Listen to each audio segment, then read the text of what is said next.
welcome back to the Captain Logan Show. It's me, Captain Logan, and as always, my chat moderator and producer, DJ Martinez. DJ, it's part 4 of the Zaslov wave. Welcome back. The Zaslov saga. Man, Phase we got 4. We got one reprieve from this. Yeah, we had an Ant-Man movie in between that had nothing to do with the Zaslov saga, and now we're back. That was so weird. It's like, oh, yay, we finally get to talk about MCU, which I was, like, so tired of dealing with all the time. And now, I mean, like, there's fun stuff in there, don't get me wrong, but it's just, they put out so much content. Sometimes it feels like that's all you get to talk about when you're doing superhero stuff. And by the way, I don't mean to make the show only superhero stuff. But, you know, we do a lot of superhero on this channel, and obviously that's kind of our main bread and butter. We do a lot of other things as well. Go back and look at the history of Captain Logan Show. There's lots of lead-in topics that aren't that. But lately, it's just been piece of news after piece of news. For a while there, all the news was, here's more stuff vying for your attention. Now it's, let's just take some of that away from you. Yeah, he is so anti-streaming, man. It's so weird for a guy to get a hold of a streaming service that is so anti-streaming. Yeah, it's like, oh, the reason he wants to merge them is so that he barely has a streaming service. Like, I was going to say this later, but DJ, I think I know what's going to happen here, and I'm only somewhat being facetious when I say this. I think we're going to have a merger of 2 streaming services. We know about this already, that next summer, I think next August, July or August, we're going to have a merger of HBO Max and Discovery Plus, called Discovery Plus. It feels like that's where it's all headed.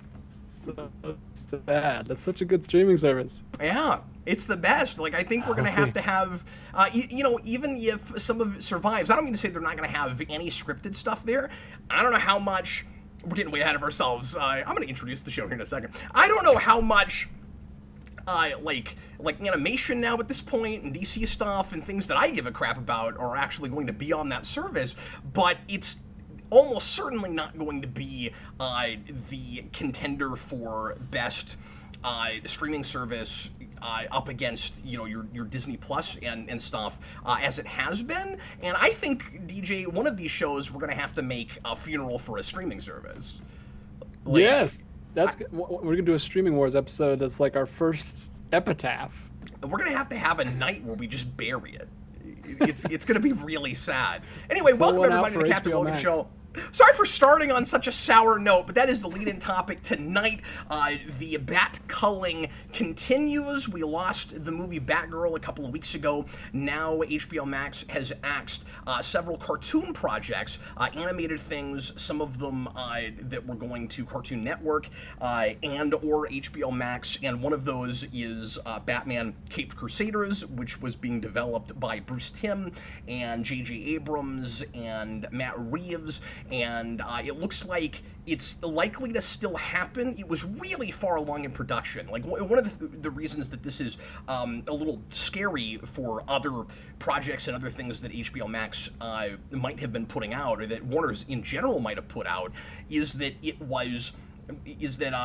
most of the things that they've dropped were either things that were finished, like Batgirl, that Zaslov thought was irredeemable and nobody was going to watch, or stuff that wasn't all that far along in production, or they were axing projects like TV shows that just weren't doing real well.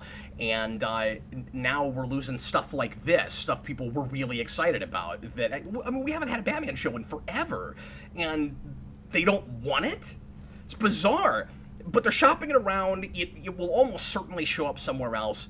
We'll talk about all of that in just a little bit. Thanks a lot for tuning in, as always, whether you're watching live or after the fact. If you're watching after the fact, you can't leave a super chat. I'm sorry, we just don't have the ability for time travel. But if you are watching right now, you can leave a super chat during the show at any point. Some folks have already done it, and thanks so much for your support. You can do that in any dollar amount. That guarantees that we talk about whatever you'd like to during the show, whether it has to do with the lead-in topic or anything else having to do with pop culture or the channel. You can ask me about super superhero movies. You can ask me about science fiction. You can ask about comics. You can even ask about food. Why not? Anything you want to talk about within reason. I mean, I think food is rather geeky. Anyway, anything within reason, feel free to leave a super chat. I'll make sure and answer those things. But if you don't want to do that, can't do that, you can leave a regular question in the comments, in the live comments, which we call pre-written, which makes no sense because all of it's pre-written, but we've set it for 19 shows, so we'll keep doing that. And make sure that you tag that so that... I would like to know what a post-written question would even look like. Yeah, well, I think that's an attempted super chat after the show is over already. I think that's what that is. And it doesn't work. Yeah, exactly. He said $80. Anyway, so you can tag DJ Martinez, and he'll know that that is a question meant for the show. And make sure to tag him at DJ Martinez, at The Welder, at Giant Googly Eye Man. DJ will answer to any of those things and more. And once again, thanks a lot, guys. We'll try to get to super chats a little bit quicker tonight, mainly with the lead-in topic. I just want to, make the announcement for anybody that hasn't heard about it yet. There was at least one person before we started broadcasting that had not heard about this yet. I made him cry, and I'm sorry about that. But it's a really certainly unfortunate news. I was really excited about that show, and like I said, it's being shopped around. What does that mean? How weird is this that you'd be making a Batman show by Warner Brothers for Cartoon Network and HBO Max, and now you have to shop it around to other services? Are you just taking it to services that Warner's owns? I suspect not, because then I would think you wouldn't have to shop it. I would think you could just go, okay, HBO Max is not interested in this kind of content anymore, so it's gonna go to, broadcast somewhere that they have, and then maybe just air on their streaming service. Maybe, I don't know, probably not CW, because that's kind of crumbling, so, I guess I don't know where exactly it would go, but, Warner's owns other networks and stuff. It's really weird that they would have to shop it. So, they're gonna shop it outside of Warner Brothers? Now, there are other shows that Warner Brothers makes and owns that air on other streaming services, so there's precedent for this, but it's very, very strange. Well, Sandman with Netflix recently. Sure, but also other cartoon shows and things, right? My prediction is Hulu. Well, I'll just get this out of the way right away. I think if Cape Crusaders goes anywhere, it's Hulu, because they're already airing Animaniacs, or they were. I don't know if that's been canceled yet. Tiny Toons is still apparently coming, and it would be nice to see the kind of spiritual follow-up to Batman the Animated Series show up on the same network, or the same streaming service that has those other throwback shows from Fox Animation in the early 90s. I would actually like to see all of those things together, even though it's stupid that this isn't going to be on Max. But yeah, so lots and lots of questions of what exactly this means. Like I said, I was trying not to jump the gun and get too concerned when Batgirl got axed, because Zaslov was just making, again, new head of Warner Brothers Discovery, making a big deal out of not believing in movies going to a streaming service. Apparently he doesn't believe in animation either. I don't know what the deal is with this.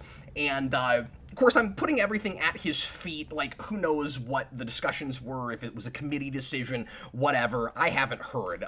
Yeah, well, you have a figurehead now, so you can just blame everything on him. Blame him for everything, yeah. But it's also possible that he's seen some of the show and it just wasn't quality, DJ, because Zaslov is all about quality. About quality. This is, of course, not the only show that was axed this week. Several other animated things, again, for Cartoon Network and HBO Max, were ended here. I've been hearing people say, oh, well, maybe Cartoon Network will pick it up. In case you didn't get the memo, this was supposed to be a Cartoon Network thing in the first place. We haven't heard a lot of talk about that since it was first announced. Here's an article going back to when this was originally announced. New Batman Cape Crusader series announced for HBO Max and Cartoon Network. And when was this dated? This would have been, a couple years ago? When did we first hear about this? 2020, 2021? Yeah, it was around Fandom. Oh, yeah. And see, Now I'm even wondering, like, are we gonna have fandom anymore? Is that No, is that, that was going the away? first thing Zaslov said when he got there. Get rid of this stupid fandom. What is this?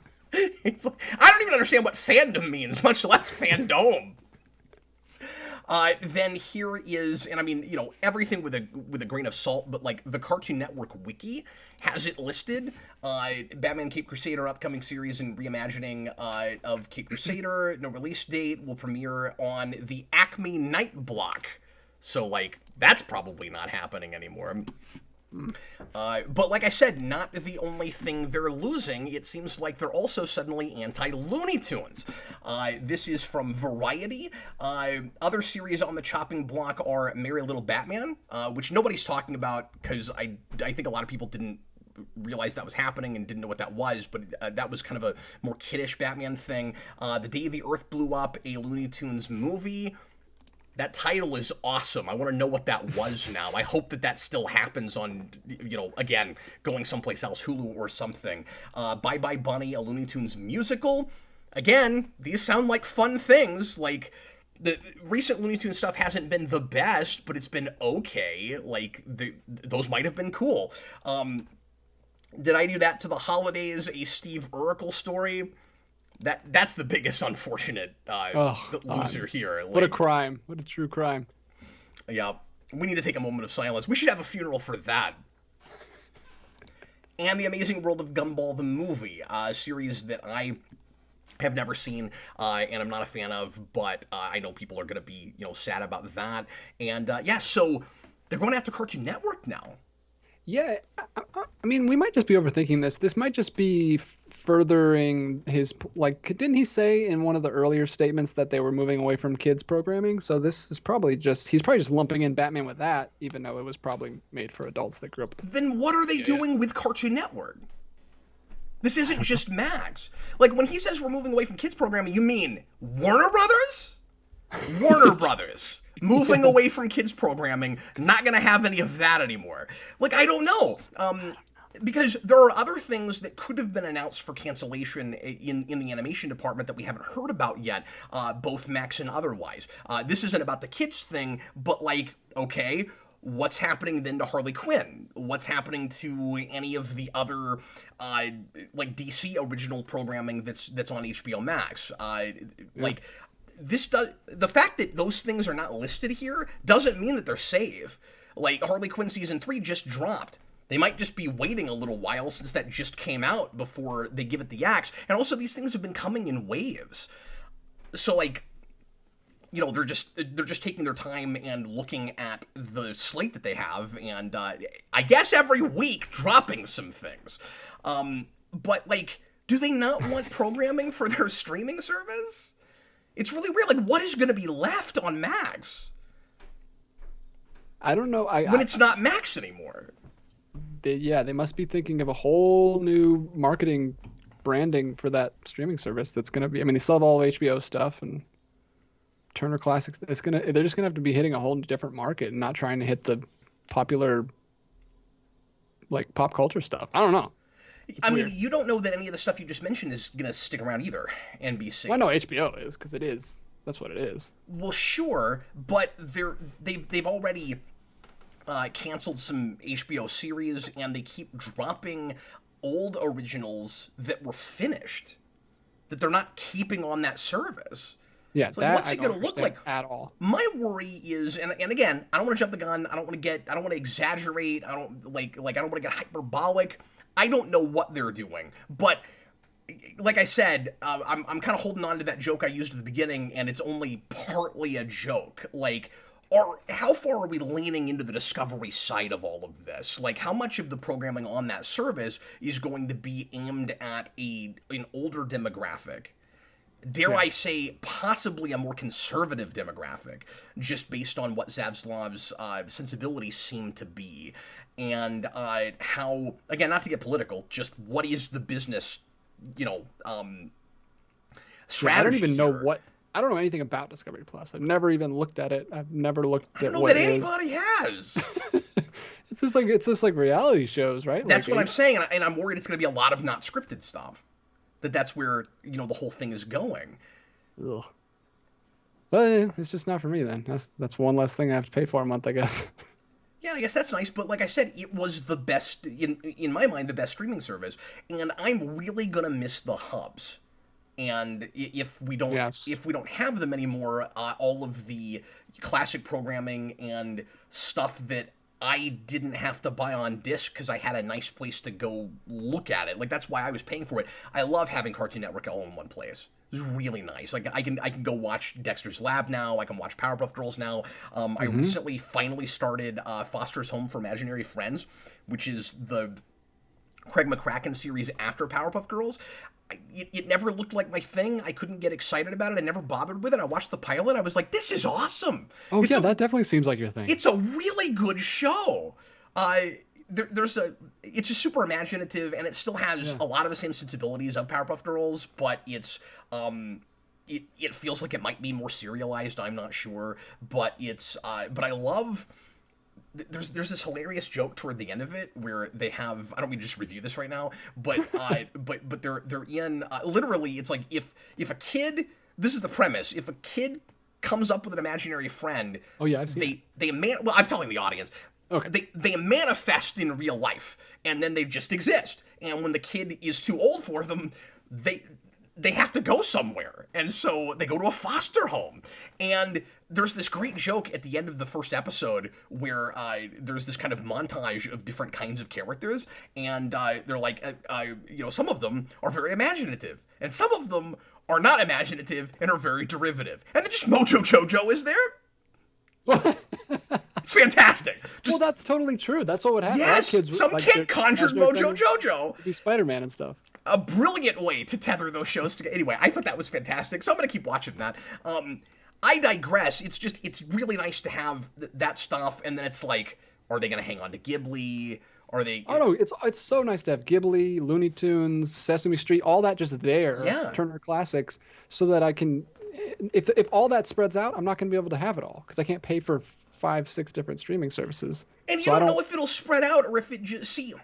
I'm worried that what happens is the nuclear option, which is he just goes, and nobody really cares enough about that stuff. It's not making us money, and there's just no place to get it anymore.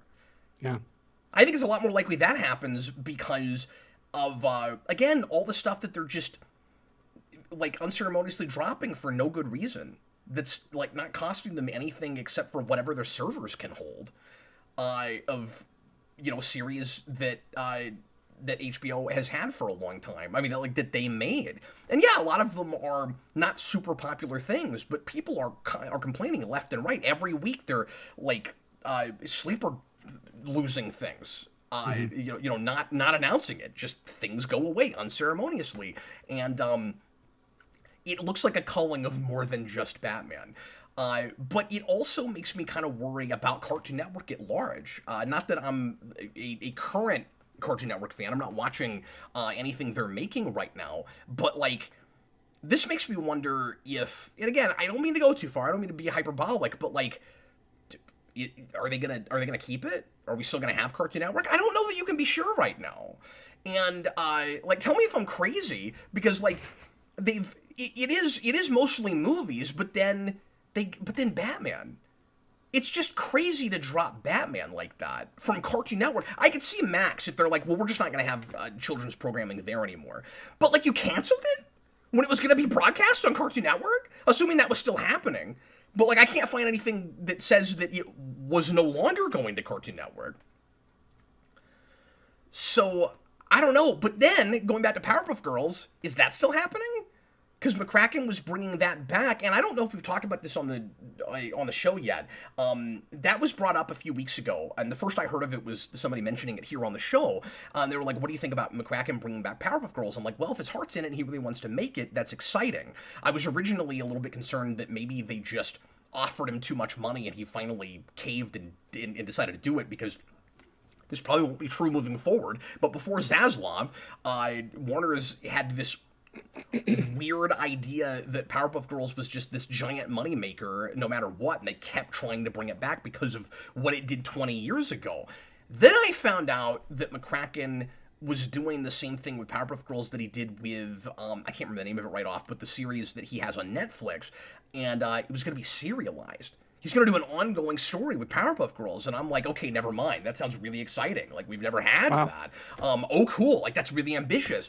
So now I'm stoked. And if that doesn't happen, I will be very sad at this point. So anyway, that's my 2 cents on that right off. Let's go ahead and start getting the super chats right away, shall we? People are probably talking about this already. Yeah, I'll go ahead and ask the one about this topic before we get too far away from it. Ty, T-Y. Hi. $4.99. I don't think it's our Ty. Is it not? Honestly, Is it a Beanie Baby?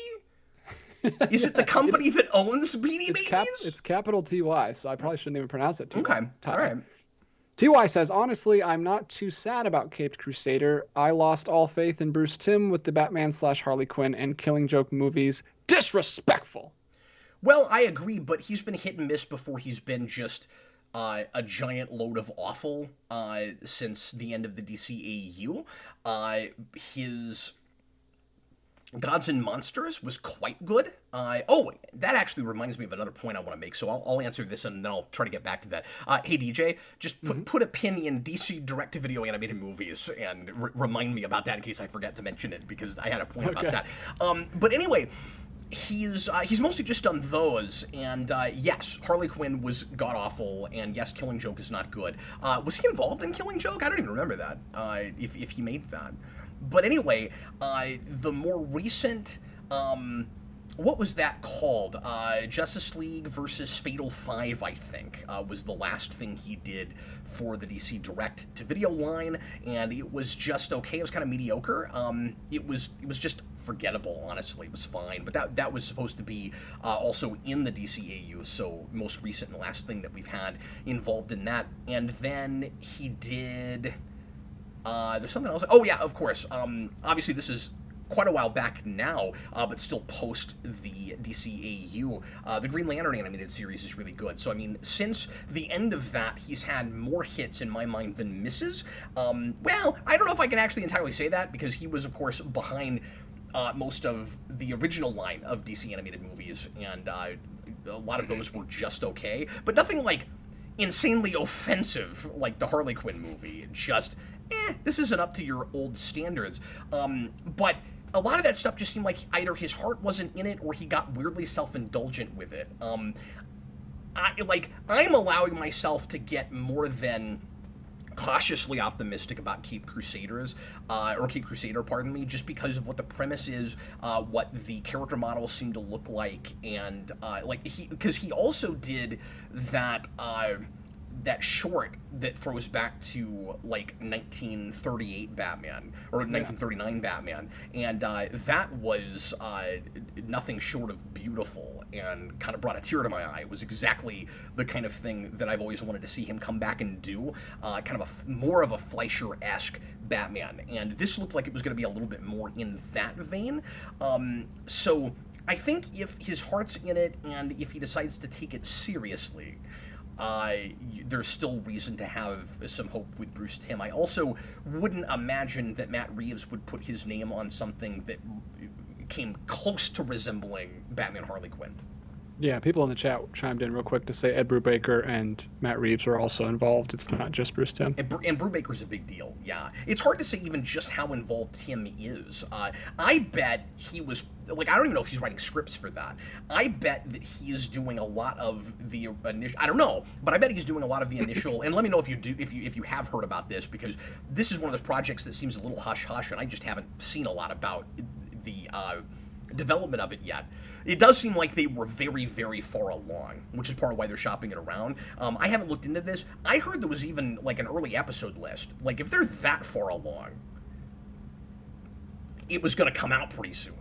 But I bet Bruce Timm was doing a lot of the character model work, maybe, like, helping to storyboard the pilot, like, developing what the show would look like, and the series Bible and all of that. So, you know, I bet he was doing a lot of that kind of producer work before he was doing anything, but I don't know for sure. Anyway, so real quick before we get to more super chats, I also wonder if Zaslov doesn't just straight up axe finally the DC direct-to-video animated line. I mean, he likes movies in the movie theater. And those don't make anything. And somehow they've limped along since 2007. We've never had a year without them. We had like switches where, you know, we're kind of in the third iteration of this now, where you had Bruce Timm running it, where it was a lot of individual projects. Very few of them had any relation to each other. And then it kind of, I guess it was still the same team, or did they switch at this point? Or did they switch midway? I can't remember. But at some point, they switch it over with a continuity that's based on New 52, most of which is not good, and then later they finally start making some decent movies. In my mind, in that continuity, Death of Superman notwithstanding, and then I always got to get it in there because I hate it. And then now they're in what feels like kind of a new, almost golden age of those, where they've all been decent to pretty darn good. The most recent ones, at least the ones I've seen. There's still a couple that I haven't reviewed yet. I haven't talked about Catwoman Hunted. There is a new Green Lantern movie about Jon Stewart that just came out. I saw at Target a couple weeks ago, and I didn't hear anybody talk about this. I just saw it, and I was like, oh, okay, this is out. And that Justice Society movie I haven't seen yet, so I want to do these in the not-too-distant future. Anyway, I digress. I don't know if that's going to keep going. There's every reason to think that could be on the chopping block. Well, we'll talk about it in a future show. Hopefully not. Hopefully not. I hope that the next 10 episodes of the Captain Logan show aren't just, all right, round 3 of the culling. You know? That's not fun. I don't want that to be all we talk about here. This one I felt like we had to do as the lead-in topic, though, just because it was kind of a shocker. Yeah. You're the Batman guy. Well, and also I don't even want to say hoping against hope. I really didn't think this would happen, to be honest with you. Like call me naive or whatever, but he likes the Batman. There's been, since our last show, there's been, and I didn't look deep into articles on this, and I didn't pull any up because not the lead-in topic, so we're not going to talk about this tonight, really, but I have heard that the Batman is maybe pushing ahead quicker than we thought it would, given the news we had last week that it was put into the in-production pile, and we know he loves that movie. So I'm thinking, okay, anything Matt Reeves is attached to with Batman might be safe. Might be. I mean, we still didn't know for sure. But given that he's like obsessed with quality, and this looked like potentially a really classy show, but it didn't occur to me that he might just be anti-animation. And I don't know if that's true, but he just acts a bunch of animated stuff. And that Steve Urkel thing probably wasn't animated. But I don't actually know that because I didn't look into it. I could see it being animated. I don't know. Unless you're like, are you getting Jaleel White? Are you recasting? Is it like a whole... Is he just voicing it? Probably. It might just be all new cast. I don't know. I know nothing about it. You talking about it 5 minutes ago was the first I heard of it. Honestly, it was the first I'd heard of it too. Oh, it was animated. It was animated. So these are all animated projects. Yeah, makes sense, I guess. I don't know. It's a bummer. People are depressed. Let's talk about something else. Absolutely. But let me reiterate real quick. I think that will almost certainly get picked up by another streaming service. Yeah. But it's so strange that we're in this place with a Batman show. I mean, like because it's been so long and people have been anchoring for like solo actual Bruce Wayne Batman again and not just Gotham stuff. And then, I gotta say this too, it's hard not to feel like you really don't care about the animated side of Warner Brothers and you might be okay if the whole thing just shut down when you get rid of the spiritual successor made by the guy that made the show, or one of the major shows, certainly not the only show, one of, I want to say the show, but one of the big shows that kind of rejuvenated and almost like resurrected Warner Brothers animation in the 90s and gave us a new golden age again. It was Tiny Toons and then it was Batman. And like to just not care if that's at a Warner Brothers thing, it's bizarre to me.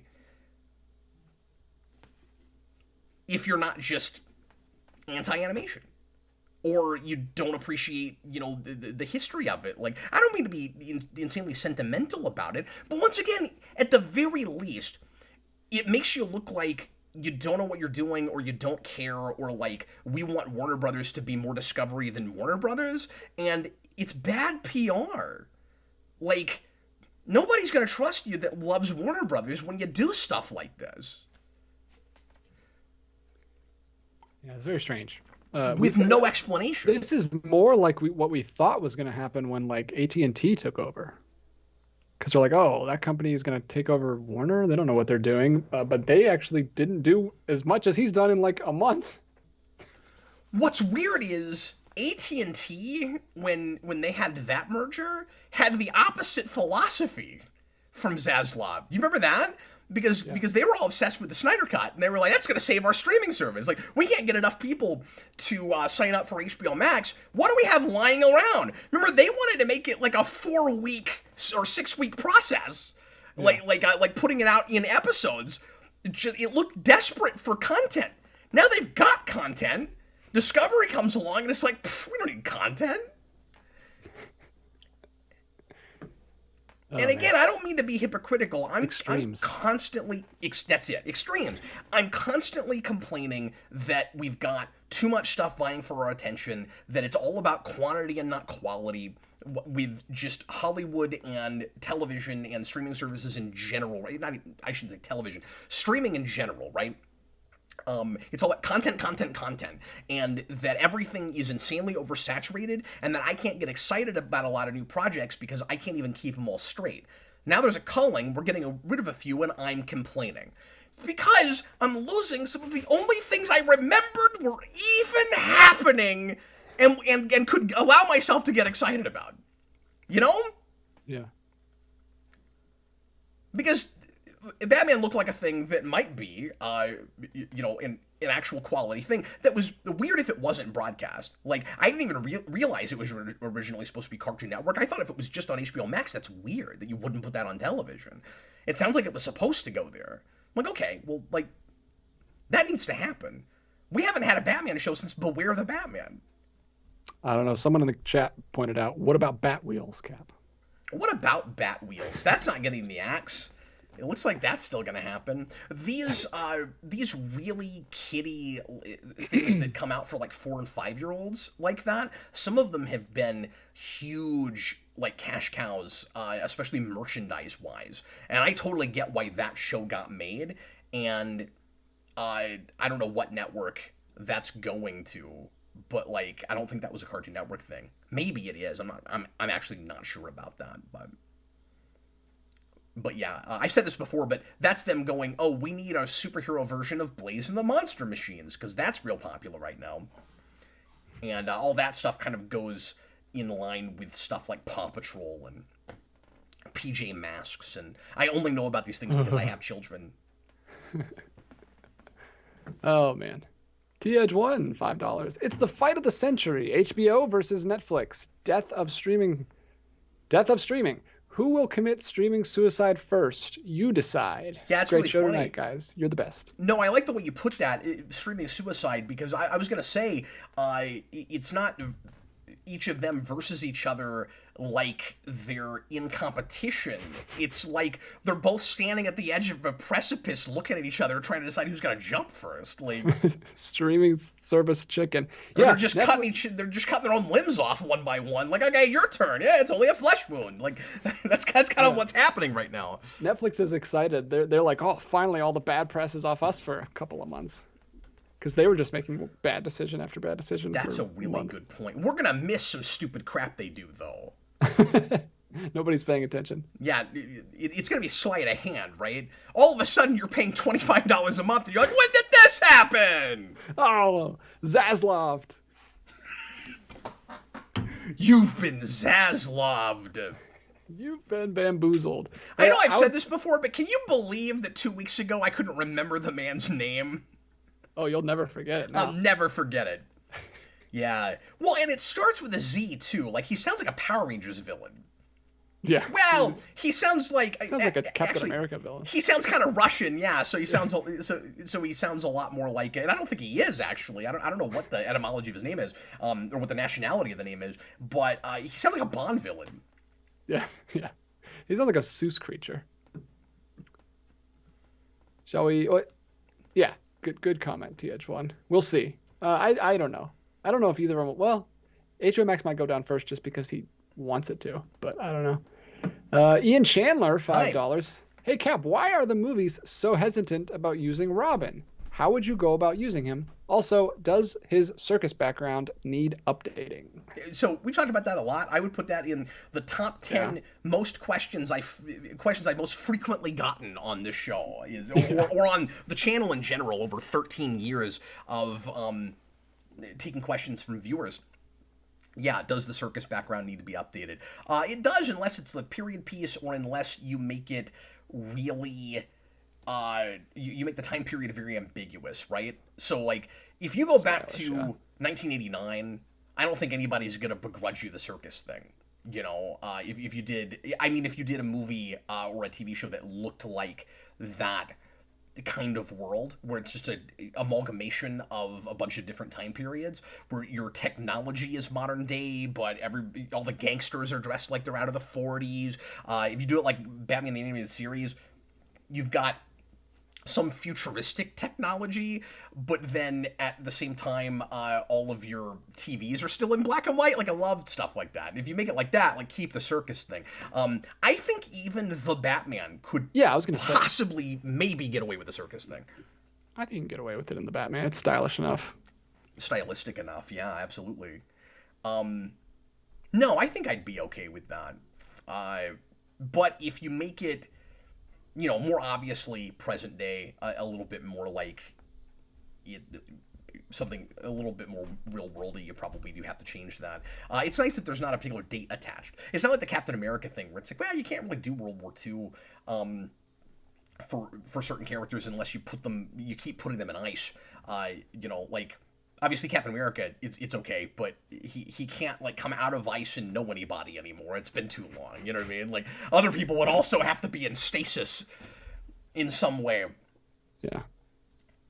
But the reason the movies have shied away from Robin, I think, is twofold.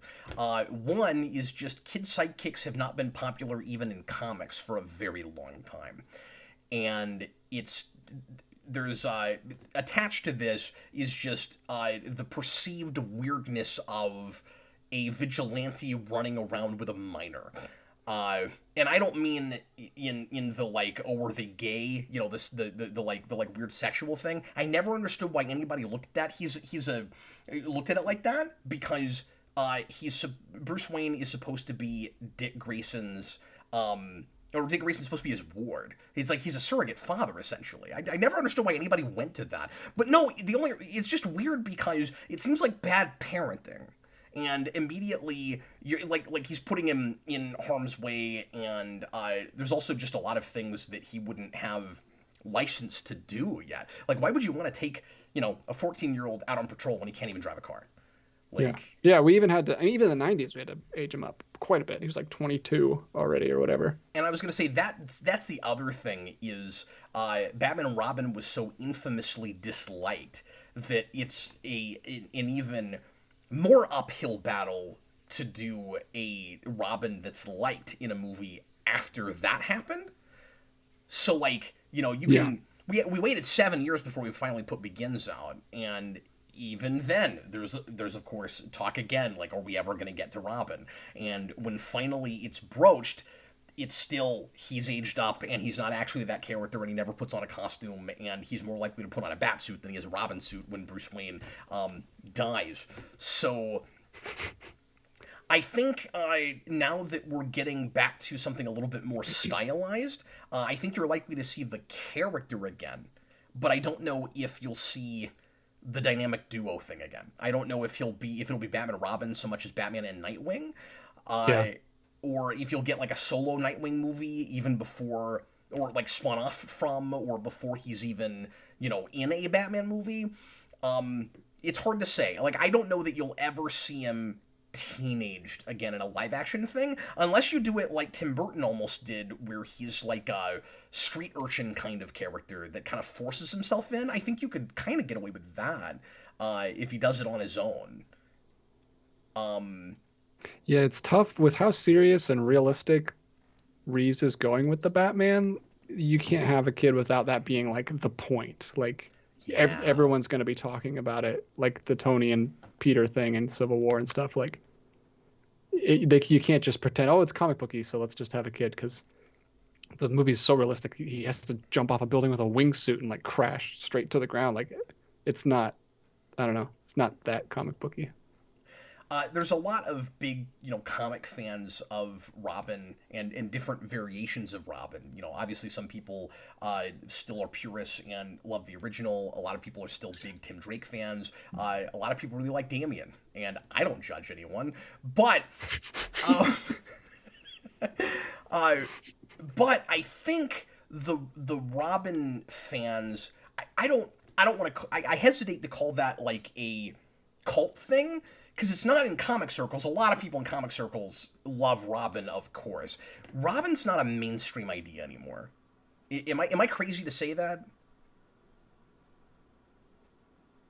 I mean, I don't hear about him in like pop culture. I don't know that kids growing up are anchoring for Robin in movies anymore. You know what I mean? Mm-hmm. Although, again, what we're making with the Reeve movies anyway isn't, assuming we get more, and I think we will, but are not even really aimed at kids. But even in like an animated show and stuff, I don't know at this point, because it's been so long since Robin's really been in very much aimed at kids, whether kids even know who that is anymore, a lot of them. Isn't that weird?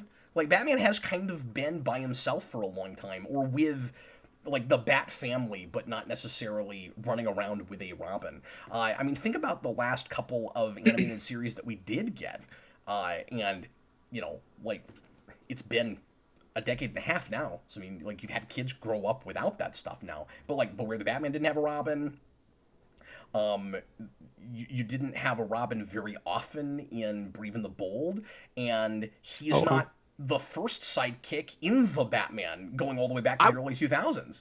I was just going to say, I would actually it would probably be blasphemy, everyone would hate it, but I would actually like it if they went Barbara Gordon first, Same since here. we have a really awesome Gordon in that universe, and that opens up the possibility of younger people, and then we can get a Robin. Because if there's already like a young person running around in the streets, then maybe he's like, I don't know, it's more likely that he'd be, and then he takes on the ward. That's how it happens in the Batman. So I also think, just because of what's in vogue right now, if a Robin, and I don't even mean necessarily in Reeve stuff, because I don't know what he's thinking about with Robin, but let's just say we're in a different universe where some other Batman thing happened, or where the Snyderverse continues, and Affleck Batman finally gets a new Robin after Joker murdered his last one. I think that was supposed to be Dick Grayson, but whichever one it was, right? I think with what's in vogue in Hollywood right now, the conventional wisdom would tell a lot of writers and directors, go with a female Robin. Do Carrie Kelly first. And I would much prefer doing Batgirl first. Yeah. Like, I'm with you. Like, instead of gender swapping Robin. And again, it's maybe not, I mean, some people would say, well, that's not fair, Cap. Like, Carrie Kelly exists in comics. It's not gender swapping, but, like, it kind of is if you do a female Robin before you do a male Robin. You know what I mean? Because, like, she's in the future. She's way later. But I think a lot of people would, if they're doing Batman and Robin right now, they'd go, let's do a female Robin. And I go, yeah, do Batgirl. Like, I'd much prefer that, but... Yeah. He has a female Robin. It's Batgirl. Yeah, exactly. And don't get me wrong, I like Carrie Kelly, and I don't mind her being in something, but I feel like she was announced for something recently, or maybe she was in Titans, or... I can't remember. Something was using her. It may have been that CW terrible-looking show that got canceled. That was like Young Justice CW version. That KONOR guy, Snyder said he planned on doing Carrie Kelly to fit his Dark Knight Rises style Batman. Oh, yes, of course he did. Oh. Naturally. But he didn't. He would have done that after he killed off every other character. Anyway, moving right along. All right. Next one from What is a Super Chat? $2. What is a super chat? Well, if you've left one, you must understand them now. Well, he made that name before he knew. Then he figured it out. He left this Super Chat. What is Which the meaning means of if he life? changed his name and leaves another one later, we'll never know it's the same guy. We'll never know. Change it to Now I Know What a Super Chat is. Anyway, but I'm sorry, what is a super It's chat? what is the meaning of life? This has honestly actually been asked more times than we'd like to admit.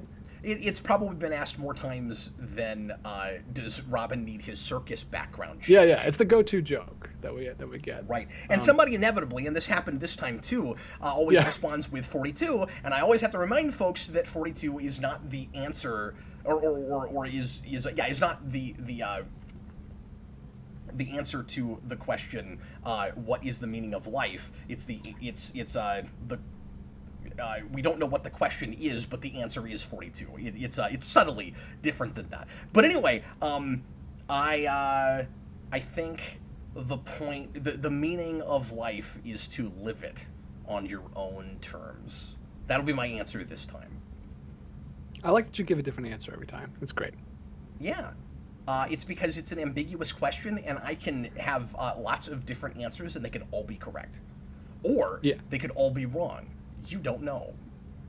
Yeah, and you can also give ambiguous enough answers that everyone can take their own meaning out of your answer. Like right. a lot of people do that for a living. Right. You know what? Yeah, let's try it again. Ask me the question again. I'm What is a Super Chat, and I would like to know what the meaning of life is. Yes. That's my answer. That would be my next answer. Yes. Sorry, I didn't ask that in a way very that ambiguous. Oh, what's up? Thomas Ledbetter, $5. Hello, Thomas. Thanks for being here, everybody. Appreciate you guys. A Trek question. Hey, I might have an answer. This is something I know a smidge about. Go ahead. Certainly less than he used to, but he's still here. Thanks for that. Favorite starship designs / classes and why? Mine are the Stargazer class as well as Equinox from Voyager. Yeah. Great show tonight, Good guys. pull. Thanks for the question. Somebody knows his Star Trek. I like the Equinox too. That's a cool looking ship.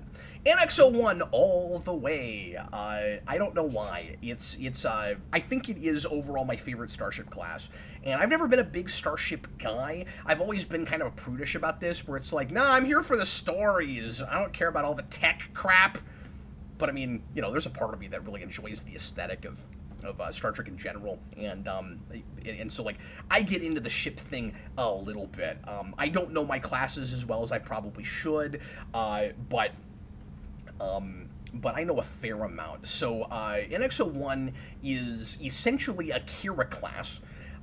And it was very bizarre because, like, I have a love-hate relationship with the NX-01 because it's my favorite looking class, but it should not exist when it exists, because the Akira class is 24th century, and they basically just ripped that off and slapped it into the 22nd century in Enterprise as the prequel ship, so it somehow predates Kirk's Constitution Enterprise, and that doesn't make any sense. You basically took a ship that would be made 200 years after your show and made it somehow the precursor that would evolve into the Constitution that then later would evolve kind of also into what you had 200 years ago. It doesn't make any sense, but I love the look of it. It's wonderful. And where I finally, and like I said, it's hard to describe what I like about it.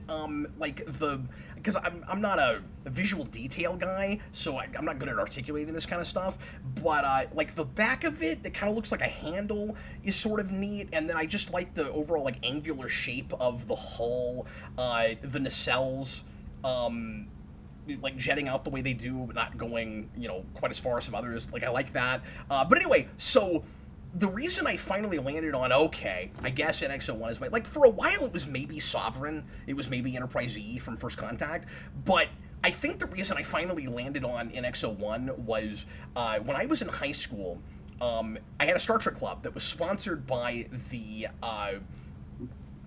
the assistant principal of the school, who was a huge Star Trek fan and had a great collection and was really involved in fandom, came to a science fiction class that I was in, and talked about conventions and fandom, and that was one of my first connections to that whole world. And anyway, he one day brought in his toy that Asylum Toys made of the NX-01, and I don't know why, but I just loved the way that toy was put together, and I really wanted to get my hands on one. And it was funny, he let me borrow it for club, and I carried it around all day, and I was like, this thing is awesome, I gotta get my hands on one. And I never got one, DJ, and I finally, during COVID, dropped down and jumped on Facebook Marketplace and found one, and I have one now, and it's one of my favorite things in my Trek collection. And so, yeah, NX-01. I'm gonna go grab it, actually, real quick. Hold on. There it goes. Once again, this question is sponsored by Thomas Ledbetter. He's forcing Cap to get up and do a little show and tell. Thank you, Thomas. And thank you all who gave us good super chats. Here he is. I also just like how flat it is, the hull. But yeah, there it is. There's the NX-01. Oh yeah, that's like the one ship from Star Trek that I could tell you is from Star Trek. That's iconic. Well, I mean, you say that, like, if you saw the original Enterprise, like, it's shaped enough like the original Enterprise that you think you recognize it. But this is not the original Enterprise. This is essentially what was supposed to predate that. Because the thing, so, you don't know anything about Star Trek, but what's weird about Enterprise is that Enterprise shouldn't exist. Because as far as we ever understood it before, the way it was always talked about, Kirk's ship was the first ship called that. And then we had to retcon it because Enterprise has prequelitis to the max. And there actually was this ship, even 100 years or 80 years or whatever, before that, that was called Enterprise. And it was this ship, it was the NX-01. And again, this is just Akira class. This exists at the same time as Picard's Enterprise. It doesn't make any sense, but I love the design of it. So, anyway. Yeah, it's weird also that the one that inspired it would be like more sleek than the one later on. It seems weird. It doesn't. It really doesn't. Maybe they're just playing off the idea that everything's come back in style. Like kids are wearing bucket hats and fanny packs again, so it's the 90s. Well, and they could have gotten away with it and people wouldn't have really complained if it was a cost-cutting measure, because that happened a lot. Because before that, really before middle of Voyager and Deep Space Nine, we were still... Sorry for talking about Star Trek for so long, but he got me excited. I never get to talk about this. Thank you, Thomas. Before that, we were, of course, always using models. And so you would have a lot of, just to cut corners, you would have a lot of models that were repainted or they didn't do anything to at all and just said, this thing you've seen before, we're just hoping that you don't notice you've seen it because we're going to say it's this thing now. And they do that all the time. This was the first show that from the beginning, all the ship stuff was 100% CG. And they just went to a model they had lying around. They have to do that. They can build it in a computer. It made no sense. That's really weird. Okay, right. we gotta move on because we've already lost 10 viewers over Star Trek. Oh, he's talking Star Trek again. Peace out. All right, you know what? We're gone. Show was almost an hour. It was all right up until then. We need more depressing news. Once again, thank you, Thomas. Oh, I thought... That's very loud. That started out like you were sipping out of a straw. I was like, is he drinking something very loudly? Is that coming out super loud? Yeah. Yeah, look at the way the nacelles light up. Oh, wow. It's great. I'm getting really nerdy right now, but I like this one a lot. Anyway, I'm sorry. Welcome to Nerds Not Geeks. Reaper Cheap 775. How would you define emotional manipulation in fiction, and what is a good example of it? Oh, man. Now, does he mean like a strong example of it, or an actual good example, like where it was used well? Well, he's probably picking up on all the times that I've complained about emotional manipulation in movies, and he's like, okay, well then what is that? Mm-hmm. Man, get me on the spot there. Coming up with a really good example right now where I won't go, hey, I should have said this other thing. is going to be kind of difficult. So I need a second to get my thoughts together on this. But when I feel emotionally manipulated in a movie, or I should say, when it's working, I wouldn't actually notice it, and then later I'd go, hey, wait a minute! You made me feel a thing when I shouldn't have felt a thing. If you were manipulated, by definition, it would feel like brainwashing. It would feel like mind control. It would be, hey, wait a minute, you didn't actually earn that, but you got me with it for a second. I have my example, by the way. So I'll finish saying this, and then I'll tell you my example. For me personally. But emotional manipulation in movies is when a thing doesn't actually ring true, but it's trying to tug on your heartstrings and tell you you're supposed to feel something. And when it's working, it's when it's actually doing that to people. So the disconnect, where I have to say there's kind of two versions of it for me, is when I'm being emotionally manipulated, and when I feel like an audience is, but it didn't get me this time. Do you see what I'm saying? And that's not me saying, like, look at me, I'm above people, because it happens to me sometimes too. And it can happen in lots of different ways. I said, like, tug at your heartstrings or whatever. You can be emotionally manipulated with anything, with a comedy, with drama, with something that's supposed to make you laugh, make you cry, make you terrified. You can be manipulated in any way. When it's not manipulation is when it's coming from a genuine human place, when it rings true, when it speaks truth. And I forget I'm watching a movie, and I'm caring about the characters involved, and that's what's making me feel emotional. When it's manipulation is when everything is working to make you think a thing is really happening that does not ultimately actually ring true, that doesn't come from a human place. So you're being told in dialogue, matter-of-factly, this is what you're supposed to be feeling, or the music is ramping up real hard, but it doesn't music have, is the biggest but it thing doesn't you have can the use. writing to back it up. You know what I mean? Yeah. Are you ready for my example? For me personally, frickin' Death of Superman in BVS. And it worked. Yeah, that's true. Because I cried. And it's terrible. And you said in how we felt about it, this is everything I ever wanted. Because it works so well on you. Yeah. That's crazy. But I also... And then the second time... I also kind of knew it wasn't right. Yeah. You know? But I had an out-of-body experience. I couldn't control myself. Like... Yeah. Yeah. Yeah, my example... I mean, this is an example where it worked on me. This is the opposite, but, like... No Way Home. The entire film. Like...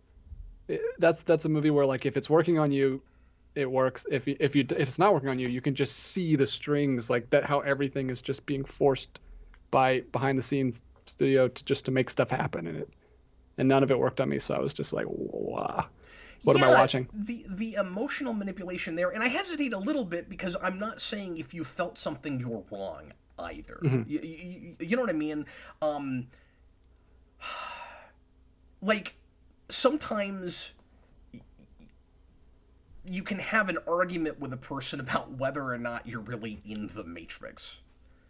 You know what I mean? Like, DJ watching No Way Home, he feels like he's taken the red pill, and as a Spider-Man fan, and you have a lot of other Spider-Man fans that I hesitate because I don't want to belittle anybody for feeling the way they feel, but for some of us, it was kind of like that, where it's like, yeah, you guys are kind of in the Matrix. You're not seeing, like you said, the strings. You're not seeing the manipulation.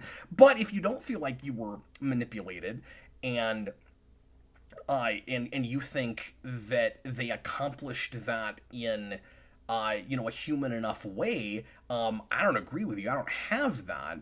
But that's where we would kind of feel like, I'm in a simulation and you're in the real world. You know what I mean? So with that in particular, I think a lot of the emotional manipulation DJ is in, like,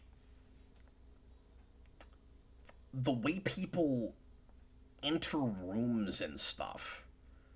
Because, where there's literally like a pause for applause, where Andrew Garfield's just walking and looking around and no one's saying anything. It feels like a curtain call. Yeah. You know? And you have the same thing with Endgame. You know, you get to the big action scene at the end of Endgame, and there's time for everybody to like make their entrances through these portals. You know, it's the same thing. And and you know that they're thinking Endgame when they did that with Spider-Man. We're like, well, that worked. We got to do that. We got to give the audience time to be wowed and to applaud us before we move on. It's like a sitcom. You know, it would almost be better if you had a laugh track. Or an applause track? Yeah, an applause track, because then you're waiting for something, you know? Well, they do applauses when guest shows appear in, like, sitcoms, too. Yeah, exactly. That's why I said laugh track, because it would be in the laugh track, but yeah. Yeah, it's the same thing. DJ, how many more Super Chats do we have, man? We only have 2. Oh, wow. Okay. Let's go ahead and knock those out. We are breezing through this. Robert Wild, $2. Not surprised about this, but I am sad. So he is talking about the... so he wasn't surprised. Like a lot Robert of us were. Wild is probably in the back of his mind saying, I told you so, or I have a Discord message from him waiting that said, I told you so. Robert and I have talked some about this. He and I have done a little bit of back and forth on Discord, and he was really worried about the Batman, and I was like, I think this was back when the Batgirl got canceled, and I was like, I think it's too early to have any sense to jump the gun yet and know what exactly the strategy is and what's being dropped, because with that specifically and a lot of the things that they were losing right then, it was things that either were losing the money or that Zaslov and whoever else is in his inner circle didn't believe were going to play well for them in the future. Remember, Batgirl was to him supposedly irredeemable. Like, we can't put this out. I had this thought today, by the way, too. How many times, DJ, have we seen movies that are god-awful and we go, how in the world did a studio release this? Right? We've said that before. Fan Four Stick. It's like, how did you even release it? Then, Batgirl gets canceled, and everybody says, how do you not release something that costs that much money? And I'm like... well, now, wait a minute. Like, I guess you can't have your cake and eat it, too, with this. Suddenly, all those projects that seemed like a studio would have to be mortified releasing them would have to feel, like, really embarrassed about what it would say to their studio. You go, well, I guess I see why you released it. You'd spent so much money on it, right? Yeah, That's the reason. That's why they come out. You gotta salvage it somehow. Yeah, and there's no way now to have that experience unless we go to an alternate universe where they did release it and people are like, oh, this is terrible. Why'd you release this? Because now if it comes out, though, even no matter what it is, people are going to be like, oh, because they're going to fight the studio and be like, yeah, see, you should have released this. Like, they're going to like it more than they would have if it just came out cold. You Absolutely, know what I'm saying? Yeah. Again, it's the Sonic effect, man. Yeah, I was thinking of Sonic 2. Not Sonic 2. Sonic also. Sonic also. Sonic 1. Yeah, I'm not sure it would have made sense to call that Sonic also. Anyway, moving right along. Last Super Chat of the night. And then we'll get to some pre-written and right obviously give you guys the opportunity to keep the show going if you'd like to. Go ahead. Yeah. Give me some pre-writtens or whatever you want to call them in the regular chat. I'll throw some of those caps away. Right now we've got Dylan the Villain. Dylan. $5. What is your favorite season? Did you go Eminem with that? That was really good. Dylan. It sounds like he's a villain. There's the next parody for you. After Dark. I don't know anything about Dylan, so I can't go much farther than that. I don't know. Yeah, you could, just off the top, just make something up. He's probably a cool guy. He wants to know, what is your favorite season of Buffy the Vampire Slayer? Without a doubt, it's season 3. That would be the fastest answer he's ever got. Absolutely. Got out there. I think I've been asked that before, maybe. But yeah, everything with the mayor and Faith, and there's very little in that season I don't like. Sweet. Well, let me run back to the top. I can go get the Silver Surfer figure again from last week. Bring him out. Galactus, there will be a reckoning. I keep doing that because I'm excited to play the show back later and see just how loud it sounds in the mic. It makes me jump every time. Is it in my head? Let's see. A lot of the ones at the beginning were just about the topic. Anything we didn't talk about already that we didn't go to with that, or? Blue Dragon 5, Cap, did you hear Hi. about Kevin Smith's one-shot episode for a canceled Strange Adventure anthology show following Jimmy and Perry as they meet Nick Cage Superman in the Bizarro world? No, but everything about that sounds like Nick it was Cage made. Bizarro Superman. Everything about that sounds like it was made in the Bizarro world. That's crazy. Like, you just kept mentioning things that go in this, and I'm like, how much farther is this going to spiral out of control? We've got, would you say Kevin Smith? Kevin Smith's one-shot Kevin Smith's doing a one-shot episode where he brings back Nicolas Cage to be Superman, and there's like period. It's like it just kept going. Like, no, I did not hear about that. So that Weird. What so is a that Strange was, Adventure anthology? Is that a show that's already exists? No, it sounds like the anthology must have gotten canceled. And how long ago was this? Was it? It must have been animated. I assume. Yeah. So you're telling me that was announced and canceled all under my nose. Like, I never heard about any of this. Crazy. All right. Robert Wild says Strange Adventures sounded cool, but we hadn't heard about it for years. So it's been a while back. Yeah. And then watch, somebody's going to go back and find the video where I talked about it. I don't remember it. Probably. I meant to say this earlier. I also wonder, of course, and I haven't heard anybody really talk about this yet, what this means for the announced animated Superman show that was kind of aimed more at kids, the My Adventures with Superman. That seemed like something of a companion piece to Cape Crusader. And it's weird that if it gets canceled, if it gets shelved, why was that, or it has to get shopped around? God, I still can't get my mind around that. We're shopping around a Batman show made by Bruce Timm. Please take our Batman show, guys. That's so weird. I can't. I want to know what those I want to be a fly on the wall in those meetings. Like, what do? Do they actually try to sell it, or they just walk in and be like, "Guys, it's Batman.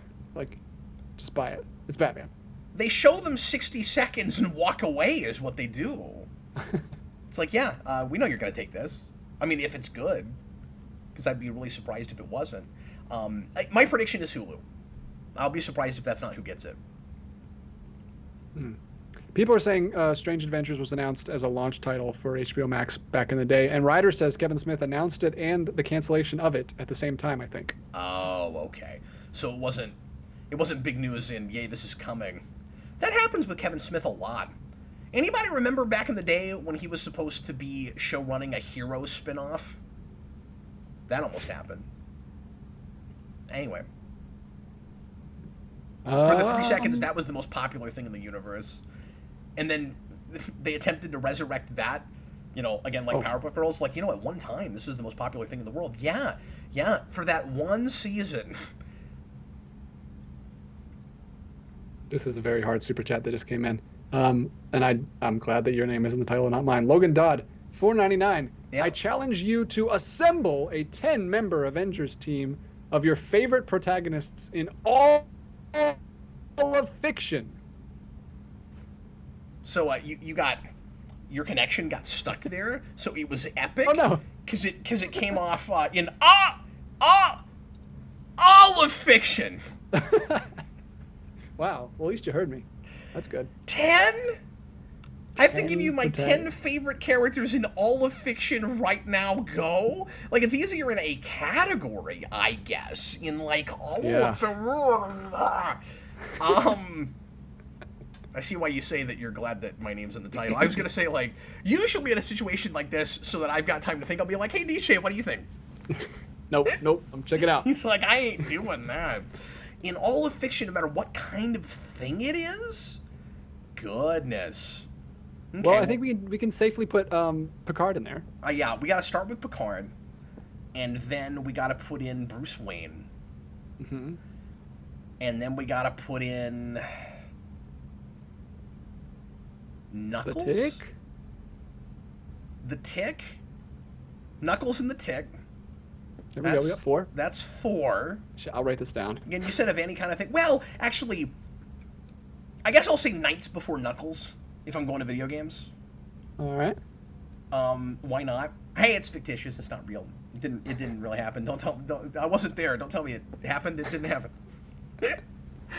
Oh, this is difficult. I almost want to answer some other things and then come back. Well, you guys put it in the chat. You guys And know then, Cap do really they well. have to be Give us like... suggestions. Yeah, tell me who I like. Bubbles from the Powerpuff Girls is in there. Are they all good guys? Like, do I have to take my favorite characters regardless of whether they're evil and put them on an just says Avengers protagonists. team? Oh, protagonists, he said. protagonists. Okay, never mind. Let's put Silver Surfer in there. All right. That's good. Sorry, I'll try not to take too long on this, folks. It's a good question. And he asked it in a creative way. He didn't just say, what's your top 10 favorite protagonists? He did. No, well, that's part of why I'm working real hard at it, because I like the question quite a bit. Better go to Oracle, Barbara Gordon. Oracle. Let's get that in there. I'm doing a lot of comic book here. I keep thinking, like, I need to go to... Lonesome Rhodes. Put him on the list. Lonesome Rhodes. He's not a good person. He's kind of the antagonist. He's the protagonist. He is the protagonist. Yeah, that's true. But like, that is my favorite film now. No contest. But boy, throw in, just because it's funny. Throw in Eddie Valiant from Roger Rabbit. Now we got a detective on our team. What's your favorite show? You got Picard. Walter White? Well, yeah, but like he's kind of a bad person. Also, I don't know if I put him in a, you know what I mean? Yeah, that's true. Yeah, I guess I gotta say, am I gonna do Zordon or Jor-El? I feel like I need a Power Rangers character in there. Zor-El, just put them together. Oh sure, yeah, put Zordon on that team. Got a big floating head. You gotta have a leader. Yeah, exactly. One more. Last one. Oh, have I already done 9? Yeah. Spectacular. Man, I hate putting too many comic book characters in there because I haven't done any like literature. I feel like I need to grab somebody out of a book. I keep thinking like, do I want to go to Hitchhiker? But Hitchhiker's weird because it's my favorite book, but I don't know that I would actually call any of its characters my favorite characters. Is that weird? No, you can like a piece and not necessarily. You could love a movie or anything and not like not it be one of your favorite characters of all time out of 10. Yeah, but I like Logan Dodd's suggestion. He said Neo for the Matrix. I'm gonna go Morpheus actually. Okay. I'm gonna go Morpheus. Dark Horse. I think I like Morpheus more than I like Neo, even though I like both of those characters quite a bit. But we can all agree, not Trinity. Not superhero enthusiast. That guy loved Trinity. Picard. I'll give the 10 real quick. Picard. Bruce Wayne. There's no accounting for taste. Anyway. You didn't say the name of the person in Knights. Is it just Knights? It's just Knights. Yeah, Knights is an androgynous character that lives in a dream world that you can that if you go to sleep and enter that dream world, you can merge with. It's called dualizing, and then you and Knights are like form like a symbiotic relationship. So Knights is sort of like a symbiote. But Freddy Krueger. It's like Freddy Krueger meets symbiote. Well, sort of, except it's not like nightmarish. Even though I think technically... Just that you can only merge with them in your dreams. Is what it means. I see what you're saying. Except technically I think the name of Knights' race is Nightmarin. But yeah. So sorry about that. I've heard that you talked about that before. The top 10 is Picard, Bruce Wayne, Knights, The Tick, Bubbles, Silver Surfer, Oracle, Eddie Valiant, Zordon of Eltar, and Morpheus. That sounds pretty kick-ass to me. I don't know. You can be sure that is your list. No one else in the world. No one on the planet is going to pick those 10 characters. For those of you guys that haven't seen it, by the way, this is Knights. I'll just show you the tattoo instead of pulling it up on my... Yeah, see, that's the beauty of it. You don't have to pull things off your shelves anymore. Exactly. I can just pull your shirt off. my arm. Yeah, precisely. Oh, Jack Bauer's a good choice. Jack Bauer from Logan Dodd. What a good choice. I'm going to replace somebody now. I don't know who it would be. We'll move on. I love that, though. That's great. I would take somebody off and put Jack Bauer there. That's great. Great job, Logan Dodd. Yeah, people know you. People are saying Raphael from TMNT, Sherlock Holmes, Frankenstein, T-1000. I like Raphael. He's not usually my favorite Ninja Turtle. It's usually Donatello, but... Yes, and I saw one of those whatever those are called on YouTube, where you pick.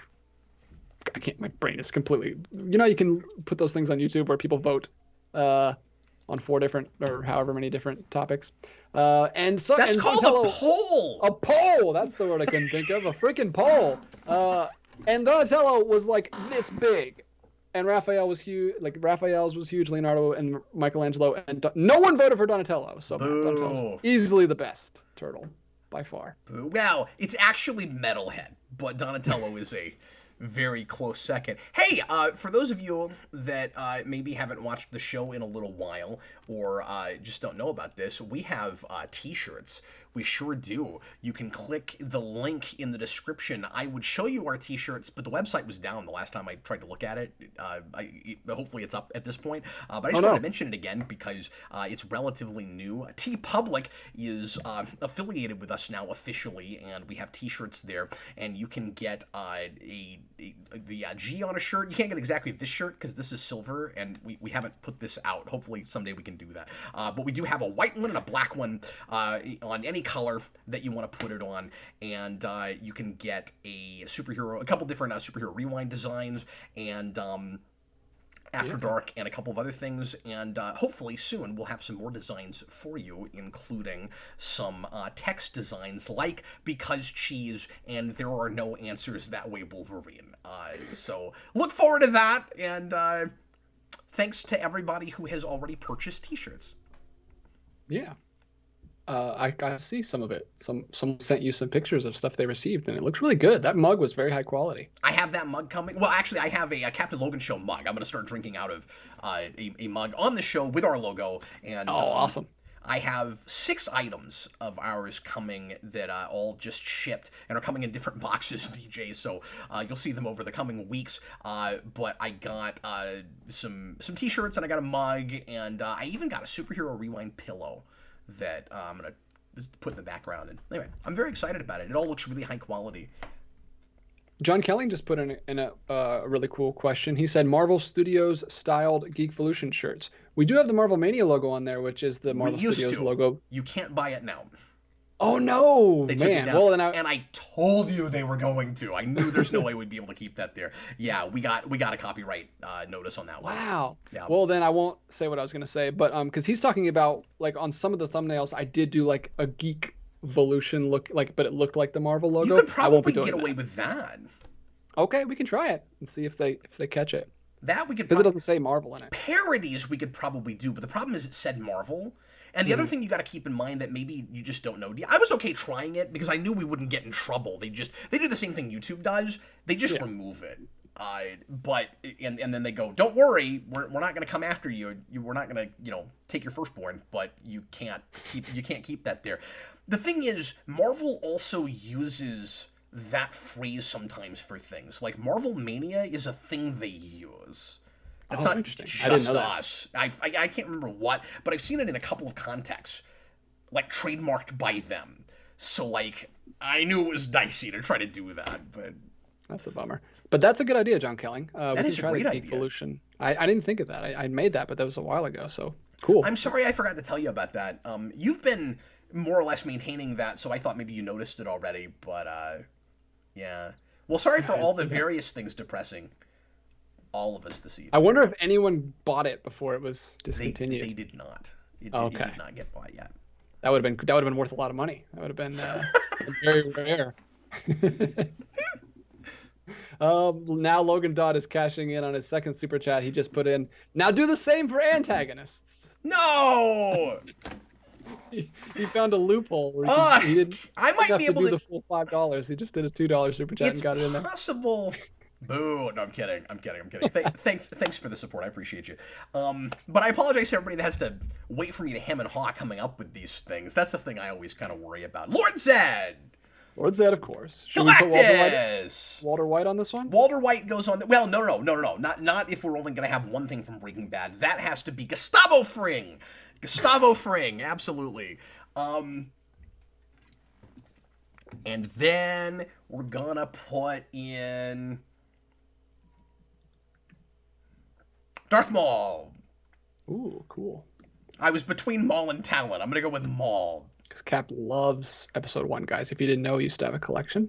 I did used to have an episode 1 collection, actually. Are you joking? Or... No, I know really that. Did, yeah. No, I mean, obviously, I've got huge issues with the pacing and story and everything from episode 1, but I am something of a closeted episode 1 fan. Just the aesthetic and tone and feel of that whole thing. Let's see. This is easier, I guess. Let's put the Riddler on that list. Ooh, someone pointed out, Logan Dodd pointed out, you didn't put anyone from Lost on the protagonists. Oh, that's true. I'm not sure. Well, it'd be John Locke, wouldn't it? Yeah, that's what he said. He said, Cap, you should have chosen John Locke from Lost. I should have put John Locke there, yeah. I guess, but I could do that with this list and put Ben Linus on the list. Ooh, he's great. He'd be good. Yeah, let's do that. Who did you just say before that, by the way? Between Maul and... Oh, goodness. Who did I say? Somebody will Couldn't tell us. if you were just throwing stuff out or if you actually... No, I think I said something serious, but now I can't remember what in the world it was. But yeah, so you got Ben Linus. Ooh, I don't know if we can put Ivan Ooze, Thomas Lowe. We already have Lord Zed. We've already got Lord Zed. Yeah, I'm not going to go back to Power Rangers. Because if I was going to go back to Power Rangers, it would be a toss-up between Ivan Ooze and Zeltrax or Mesogog. Because he can also be Mesogog. I like lots of four spots on the 10. No, I'm not doing that. Rangers. I'm not doing that. Smallville Lex, absolutely, Thomas Lowe. Good call. Thanks so much. Thanks for reminding me of things I like. That's so nice of you. Yep, the audience has become my brain. I'm struggling with Star Trek right now. I feel like, I almost want to do like a spot for villains for each hero from the first list, right? Like, pick some of their antagonists or their nemesis. What would I do from Star Trek? I'm trying to decide, do I want to just, like, Saycon, or do I want to do something more kind of off the beaten path? Do you want to just say con, or do you want to scream con? Scream.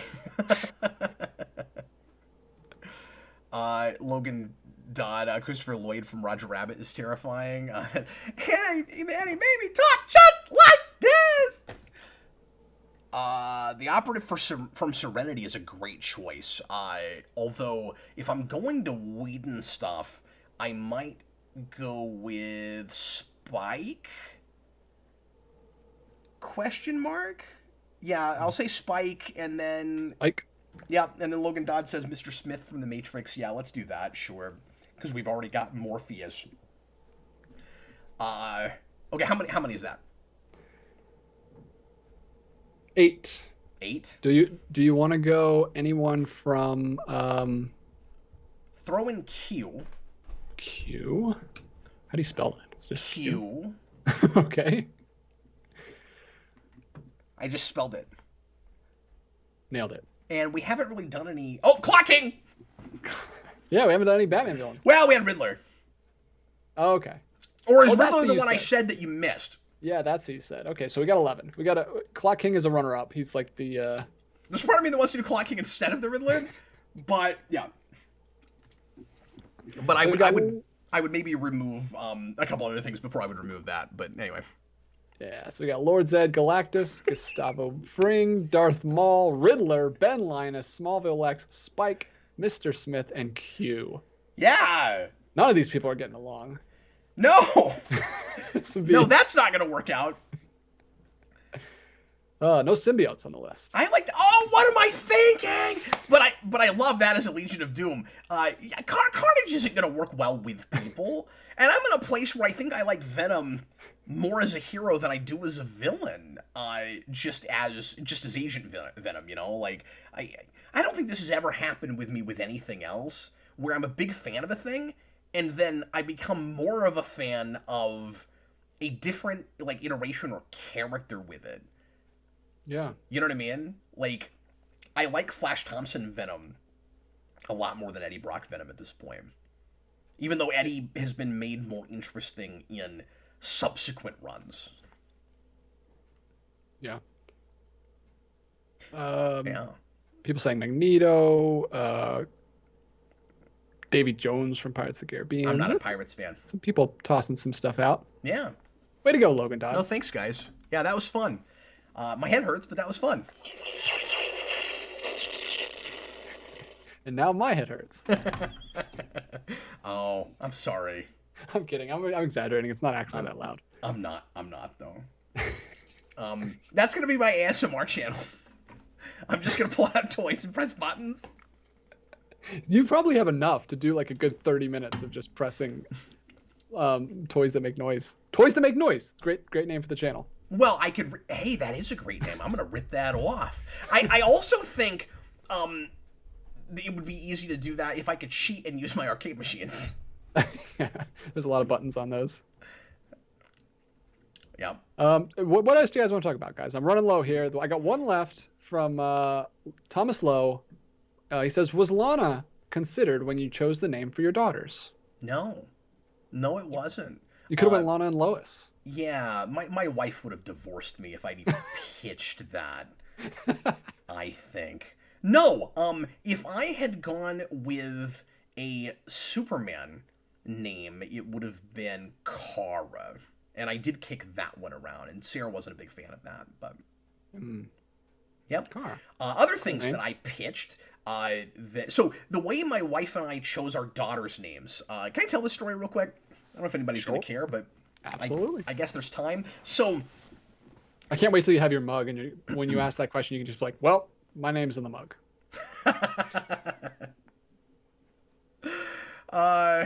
So when my wife and I found out that we were having twins, our name scheme changed because we were planning on continuing the horror motif that we had with our boys. We're not big horror people, but for those of you that don't know, we named my first son Jason, spelled differently. It's spelled with a Y because my actual first name is James, spelled with a Y, Jaymas. We named Jason Jayson. Didn't occur to me until 6 months after he was born that sounds like Jay's son.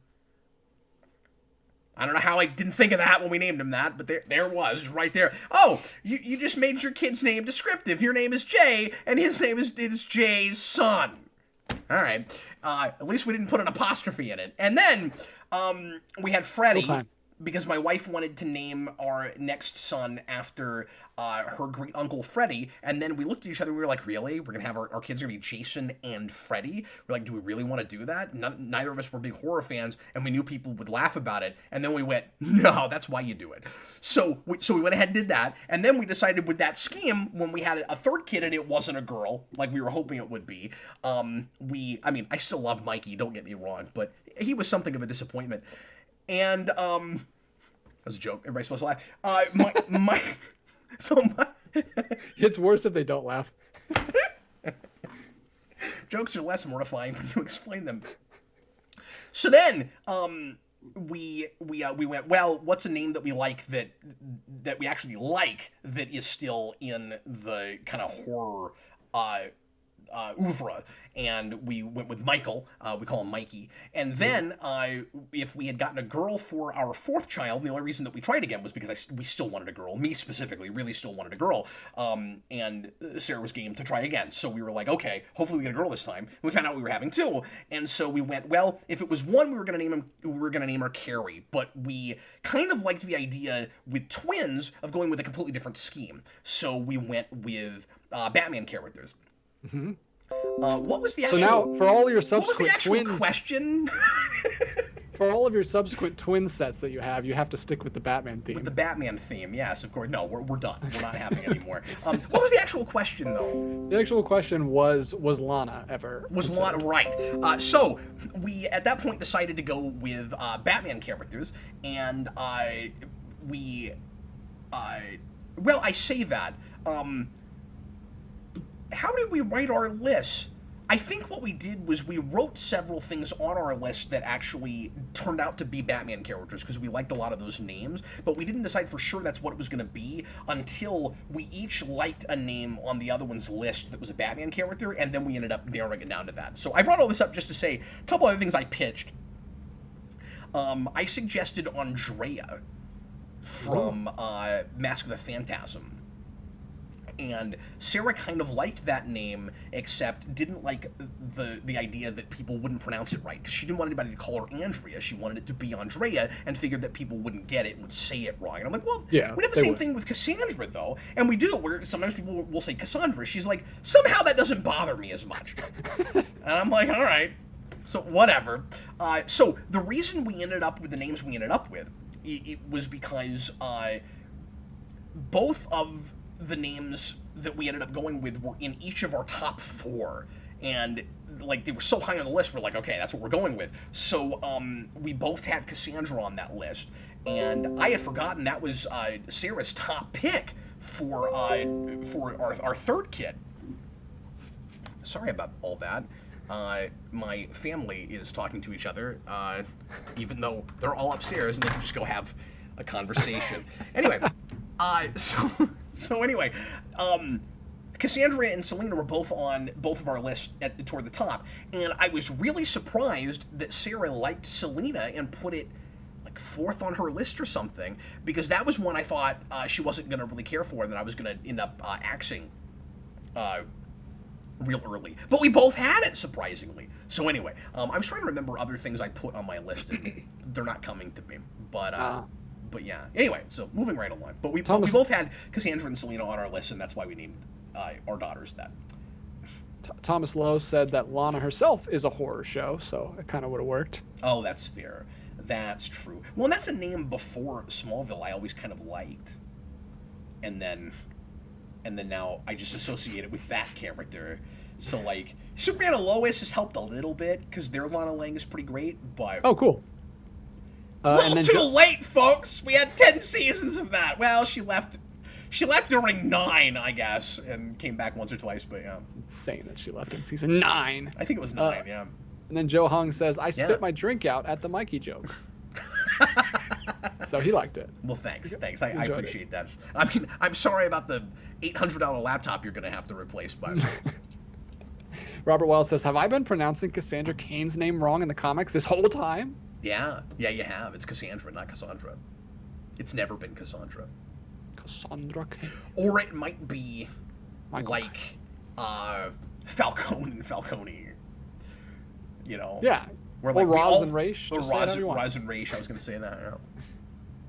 Sorry, I finished your sentence before you started No, that's okay. Oh, we got one more super chat from John Kelling. That's how well we know each other. Yeah, the John Kelling, the Gozerian. I like that he adds a new ending to his name every time. I think he did that because I did a Ghostbusters video game stream today, and he was there. I think that's he's always relevant. He's staying hip. John's thinking. He had some really funny chats today in the Ghostbusters stream. He added a lot to that. I appreciate you, John. Good job, John. And he has a $5 super chat for us. Thank you. Not as thoughtful with this one, but he says, how much wood could a woodchuck chuck if a woodchuck could chuck wood? All the wood. I think it depends on the woodchuck. This is a depends question. It depends. It really does, right? Why do we assume all woodchucks are the same? They come in different sizes, just like everything else. You know? Exactly. You've got your athlete woodchucks, and you've got your dorky bookworm woodchucks. How adept at woodchucking is the woodchuck? You know, like how often does he do it? How much has he done it today already? What is woodchucking? Also, is he just lobbing wood?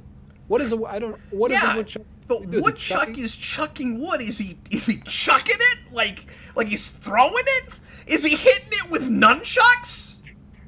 Is that how you chuck wood? If Michelangelo showed up watching a woodchuck chucking, would he say, a fellow chucker, hey? A fellow chucker, eh? Exactly. There's more answers to this question, I think, than there is to the meaning of life question. I think that's true. If that keeps coming up, I'll come up with a different answer. Every time. Is he hurling? Like, is he throwing up? That's true. Yeah. How much wood could a woodchuck throw up if a woodchuck was throwing up wood? Yeah. That's what it was originally. How much wood could a woodchuck upchuck? Upchuck.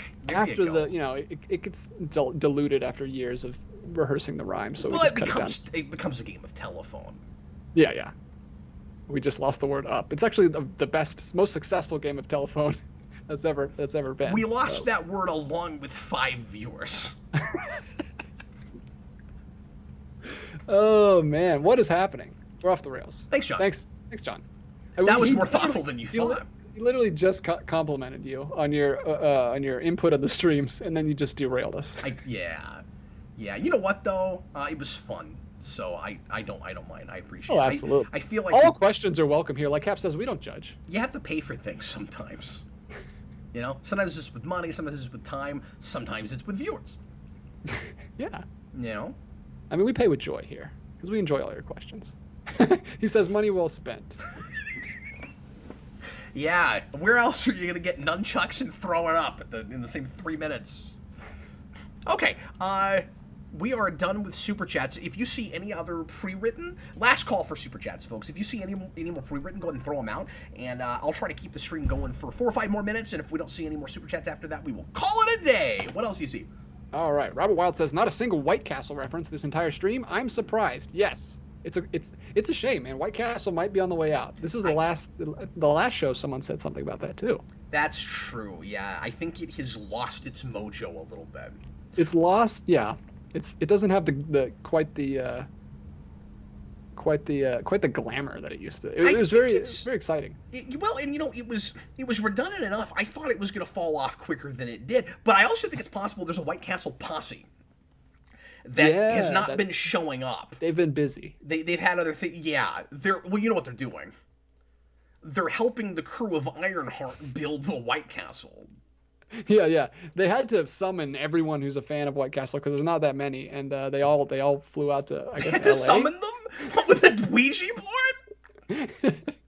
No, with the summons, you know, kind of like Willy Wonka's notes, or like when I had to go to jury duty. Yeah. Hey, you guys want to hear my jury duty story? I have a jury duty story. Was it better or worse than White Castle? It's not a great story, but I lasted about as long as I did at White Castle. Wow, that's good. Yeah, that's it was like getting voted off the island, man. I went to jury duty, and when I told people I was going to jury duty, everybody gave me advice on how to get out of it. And a part of me didn't want to, because it's an experience I haven't had, and I thought maybe I'll go to an interesting trial. And my wife, the girls are old enough now, and Jason's able to help us out a lot. My wife was able to work from home all week if it was going to take all week. And so there's a part of me, I wasn't really looking real hard to get out of it.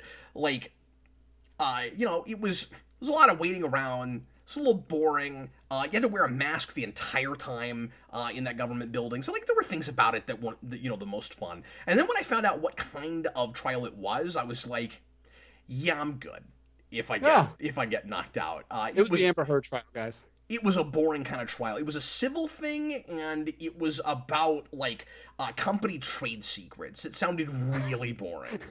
And I didn't want to do that, really. And so, but, like, I would have. I mean, you have to, but, like, I would have been positive about it even if I had to do it, because I'm sure I would have learned some things about business, and that's a thing I'm interested in. But it wasn't even a real interesting sounding business that it was all involved in either. It was something to do with meat packing, and I was like, this is kind of boring. So, out of like 26, 30 potential jurors, they were gonna pick 14, and then 2 of them, of course, were going to be like backup jurors. And I was number like 22 or something.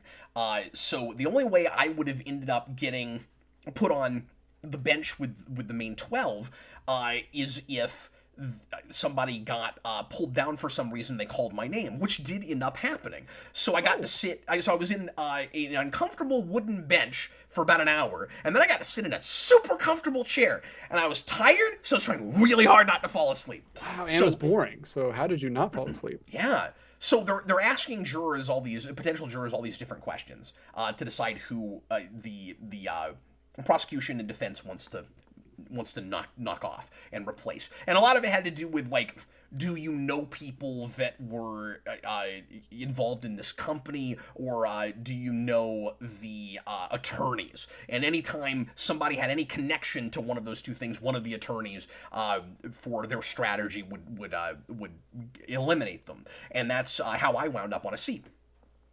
So then the question came, does anybody of the 12 or 14 or whatever that are all sitting here own their own business? So my hand reluctantly goes up, and they go down the line, and they go to a couple different people before me. Oh, you own your own business? What do you do? I have a flower shop, whatever it is. Oh, they asked you. That's amazing. They come to me. So sir, I thought I saw Mr. Williamson looking. She's looking at her. The defense attorney, or was it the prosecution? The prosecution attorney was doing most of the talking, and she was like, so she looks down to see, who fits in the seat. She's like, oh, Mr. Williamson, I saw your hand up. Do you own your own business? I own a very small business. What is it you do, sir? I have a YouTube channel and a podcast. Oh, her ears kind of perk up. What is your following? That's so weird. Feels like she doesn't need to ask that. 33,000. Wow, really? That's a lot.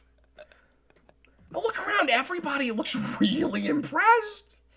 I'm like, all right, what do you talk about on your YouTube channel? This is a great story. What are you talking about? I love this.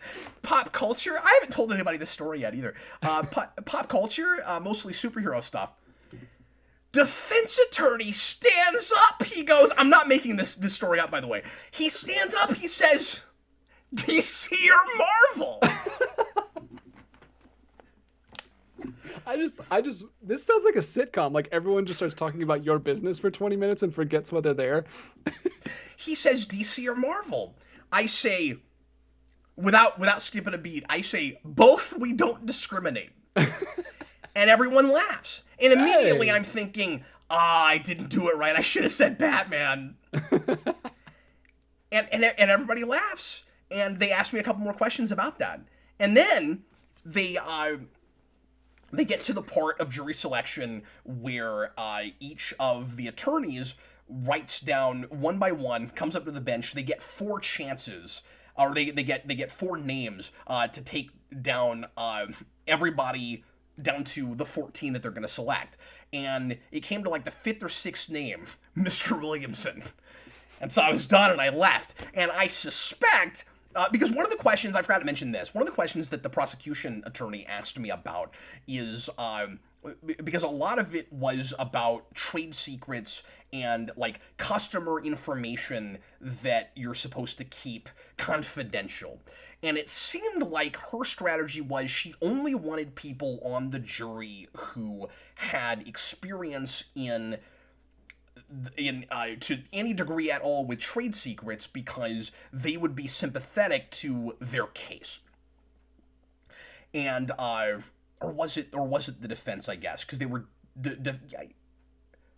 I forget now, whatever. Anyway, it was really early in the morning, but I think her strategy was she wanted he was people sleeping in his comfy chair. She wanted people on the jury that knew about trade secrets, and she kept asking me things like, do you ever have to do you have any information about your subscribers that you have to keep confidential? I'm like, I mean, not really. There's not a lot of that goes on with what I do.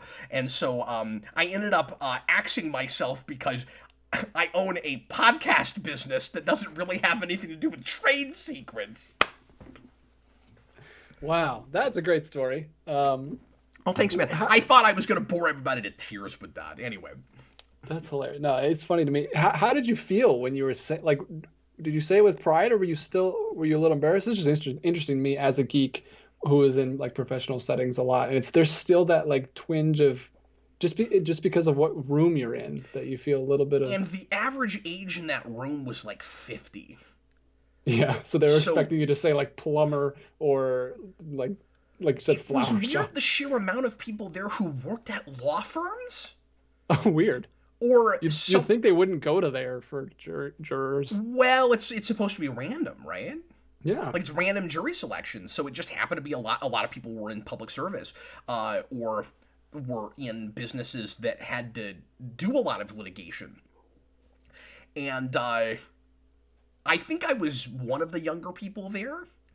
Mm-hmm. And I mean, I'm 38. Like, There were maybe one or two people maybe in their 20s, but like I think the average age in there was like 55, 55.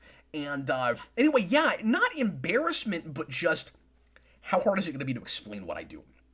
Yeah. You know what I mean? And like, yeah, they might not take you seriously, but they start to take you more seriously when you can explain how you draw income. Because that was also a question that was asked was, okay, well, how do you make money with that? Well, some of it's ad revenue. Some of it's donation. We have Patreon. We do. I even mentioned. We do live streams.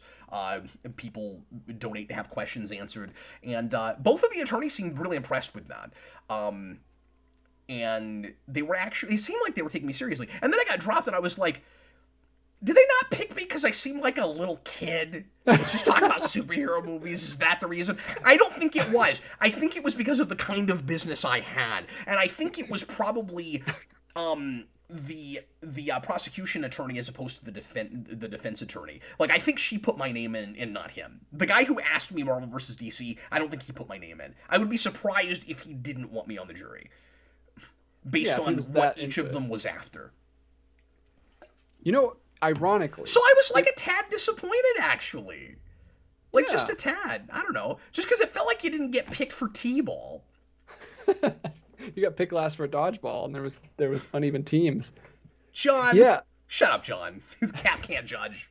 You don't even judge. You're a jury. It's different. I mean, I guess you are making a judgment call in a jury, but yeah. Anyway, I'm sorry. What were you saying? No, I was going to say, ironically, it probably helped that you said podcast, which is weird that podcast now is somehow held up in more esteem than just YouTube channel in general. Yeah, that's because part of why I podcasts did used that. to be real looked down upon, but now they've kind of switched. Well, there's a lot of celebrities that do primarily that now. And a lot of older adults are starting to catch on that, like, because podcast is the new radio. So if you say you have a podcast and you can prove that you have any following, now it just looks like you're a radio host. So I wouldn't say this, of course, but for older people, I could almost say I'm in radio and they would understand that. You know what I mean? Like, I wouldn't say it like that, but podcast is like the new radio. And it's also just, you don't have to explain it as much. Like, I've gotten easier to where to understand. If you say YouTuber, it's like, oh, like you make videos? Like, who watches that? If you say podcast, like, oh, okay, you're discussing something and people are listening to that. I've listened to people talking about things before. I know what a talk show is. Yeah. YouTube is so broad. YouTube channel is so broad. Yeah, you got to go into podcast is broad too, but it's all audio and you're discussing something, so people understand what that is. And also, it's just more descriptive of what I do now. Like, since I've gone 100% live streaming, I say podcasting now. Because people that are more in the know, if I say YouTube channel and they go and look at everything I do as live streaming, it's maybe disappointing because they expect something more polished. But if you say podcasting, oh, okay, you do a lot of... Or you can say streaming, but then people... I mean more people in the know. But then if you say streaming, people expect video games. That's the problem with just saying streaming. So it's easier to say podcasting now. So yeah, that's why I do that. And, I mean, most... Maybe not most, but a lot of podcasts have a video component on YouTube now. So even if it's a video, it's still a podcast. Yeah, precisely. Yeah, and at one time I felt like it was almost a dirty word, or I was almost embarrassed to say podcasting because I was making some, more polished videos. So it's like, oh, you're lazy if you're podcasting. Like I even did a video about that with Austin a few months ago. Like, is podcasting lazy content? And like there's video podcasting, but you don't even have to make a distinction anymore. You could have you could have your podcast on YouTube. People kind of prefer if you have the video component, just because it is a video. Even if they're not really looking at the screen that much. For a lot of people, I think it's just weird if it's like, well, it's a video, but there's just a still there. But, like, you can have your video podcast on YouTube. It's the exact same content, but then you can also go to podcasting platforms where you just listen to it. And it's the same show, but you just listen. And I have thought about taking the Captain Logan show to Spotify.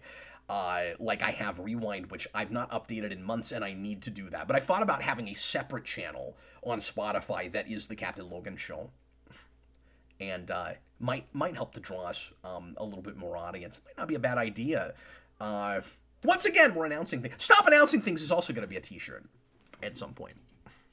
Yeah, Robert Wild earlier was very excited that you announced you were doing ASMR content moving forward. Toys that make noise, guys. Coming Let me 2023. Let me give you a preview.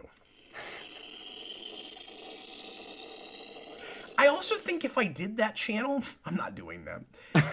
I also think if I did that channel, it shouldn't just be the sounds. Like, you could just do pictures of the toy or video of the toy. I think it should be me sitting in front of a webcam going.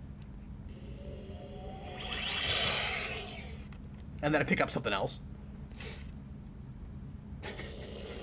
I know your Gold Ranger staff has got to be in reach over there. It is, but I don't have batteries in it right now. Oh, no. Well, maybe I do. Let's see. Does your Lord Zed voice like helmet count? Because you could like just talk in the Lord Zed voice. I could, for yeah. a video. I could just be like, identify yourself. How do you... Where's the... I don't use this enough. I can't remember where the... Hang on. I think you have to open it, and then it's back here. Yeah, it's back here. Everyone's so excited. Adam March says we don't no, watch I've got to get batteries for this thing. You guys don't really want me to do that nonsense, do you? Would that be a channel, or would it just be a video on this channel? Like, it's like one of those series, like your thoughts videos that comes out like every 5 years. Yeah. What are those called again? Intuitive. 8 years, actually. I've only made 2 of those. But yeah, Contemplative Captain Logan. Contemplative Captain Logan. Yeah. And the T-shirt video. You should do a sequel to your T-shirt video. Well, there's a couple reasons I probably wouldn't do that now. I don't have as many shirts, and I'm a little bit heavier. Like, some of them just don't fit well enough to put them all on top of each other. I don't think they fit well enough back then, honestly. Like, well, that's where the humor came from. Oh, okay. He's like, no, get fatter, man. Like, gain 5 pounds and then do it. Yeah, fat. You know, it's always funny to be fat. Adam Mark, do it as a video first. I mean, I appreciate the encouragement, but you guys know that's a 180 viewed video. Like, but those would be the strongest 180 viewers on the channel. Those are the diehards. That's what we get out of bed in the morning for. Oh, did it crash? That one did it break down? We just witnessed the death of this toy. They either ejected the warp core or they just lost dilithium crystal cohesion. I don't know what just happened there. Anyway.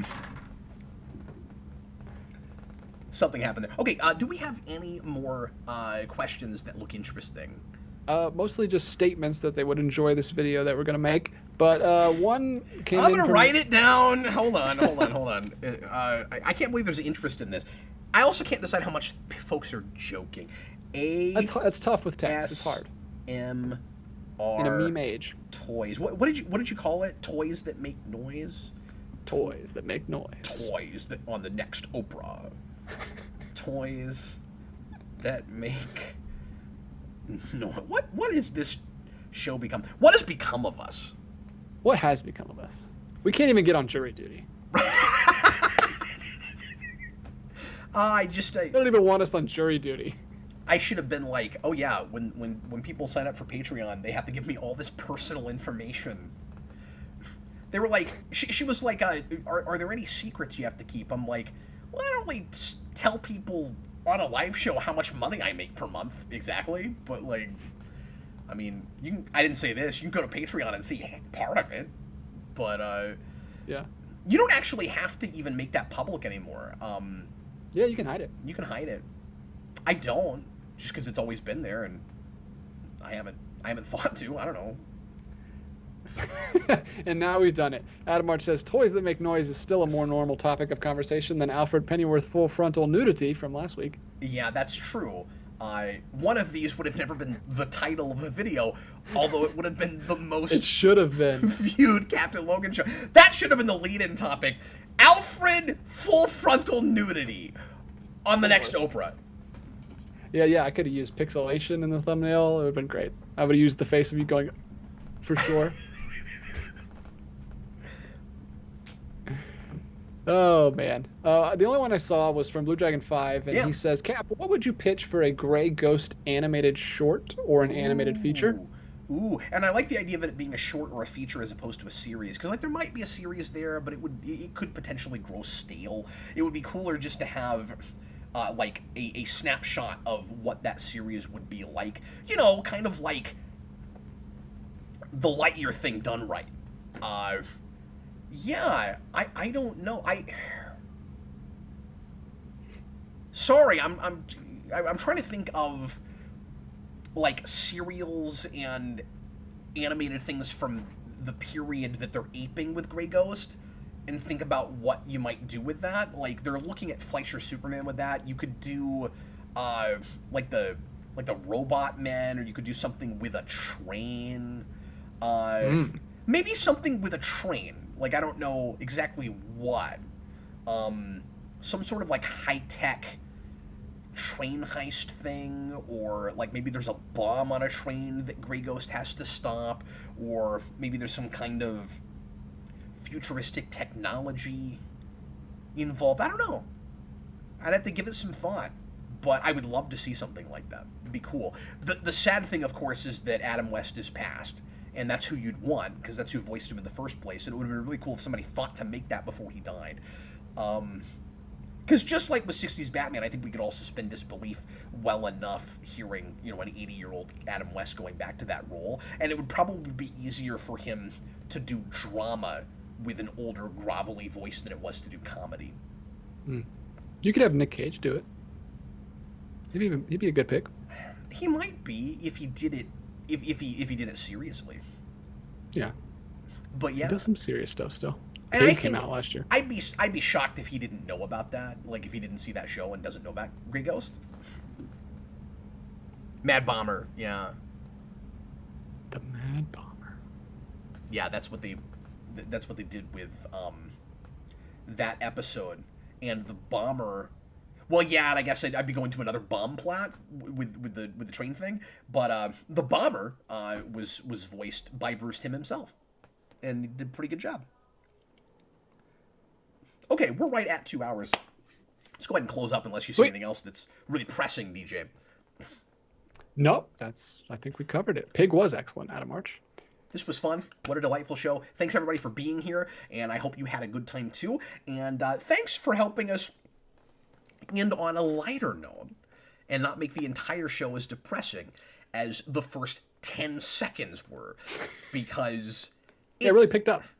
It's going to be really, of course, sad and unfortunate if that show doesn't somehow get picked up. But I don't think it's, I hate saying it like this, I don't think it's like Ben Edlund shopping around the tick. Like I think Animated Batman probably gets picked up by somebody, especially if that show is as good as it looks like it could be. Anyway, thanks a lot for watching. We're going to do it again on Thursday. Don't know what the lead-in topic is yet. We're going to see if news drops in our lap, and if it doesn't, we'll talk about something not news-related, fun in popular culture. I might do some kind of top 10 list or something. We'll see what ends up coming out in the news, and in the meantime, thank you guys for watching. We're back at 7 o'clock now, the old original time, and we're going to be doing that for the foreseeable future, Tuesdays and Thursdays. Tomorrow night, Austin and I, 10 o'clock Central, so a later show, of course, doing another request for Request Month, and we're going to be doing Wonder Woman Dead Earth, which is a Black Label book that came out in 2019 that completely missed my radar. I had not heard about at all, but the premise, I guess, is Wonder Woman, it's like a Rip Van Winkle thing, where for whatever reason she's, I don't know if she's like in stasis or goes to sleep or what happens,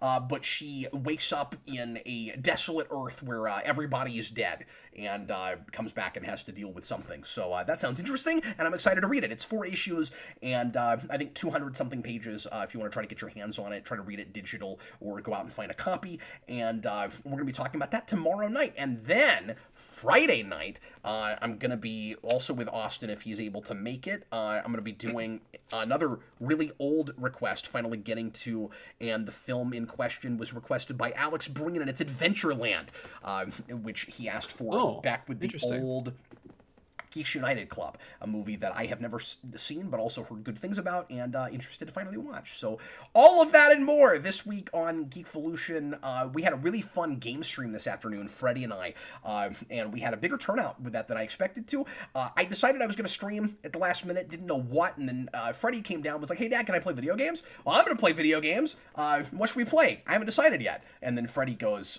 "Well, I'm still stuck on the Fisherman Ghost on Ghostbusters. Could we play that?" I was like, "Sure." So that's what we did, and it was really fun, and we'll probably come back again later this week and do a part 2 for that. So once again, all of that and more. Thanks for watching.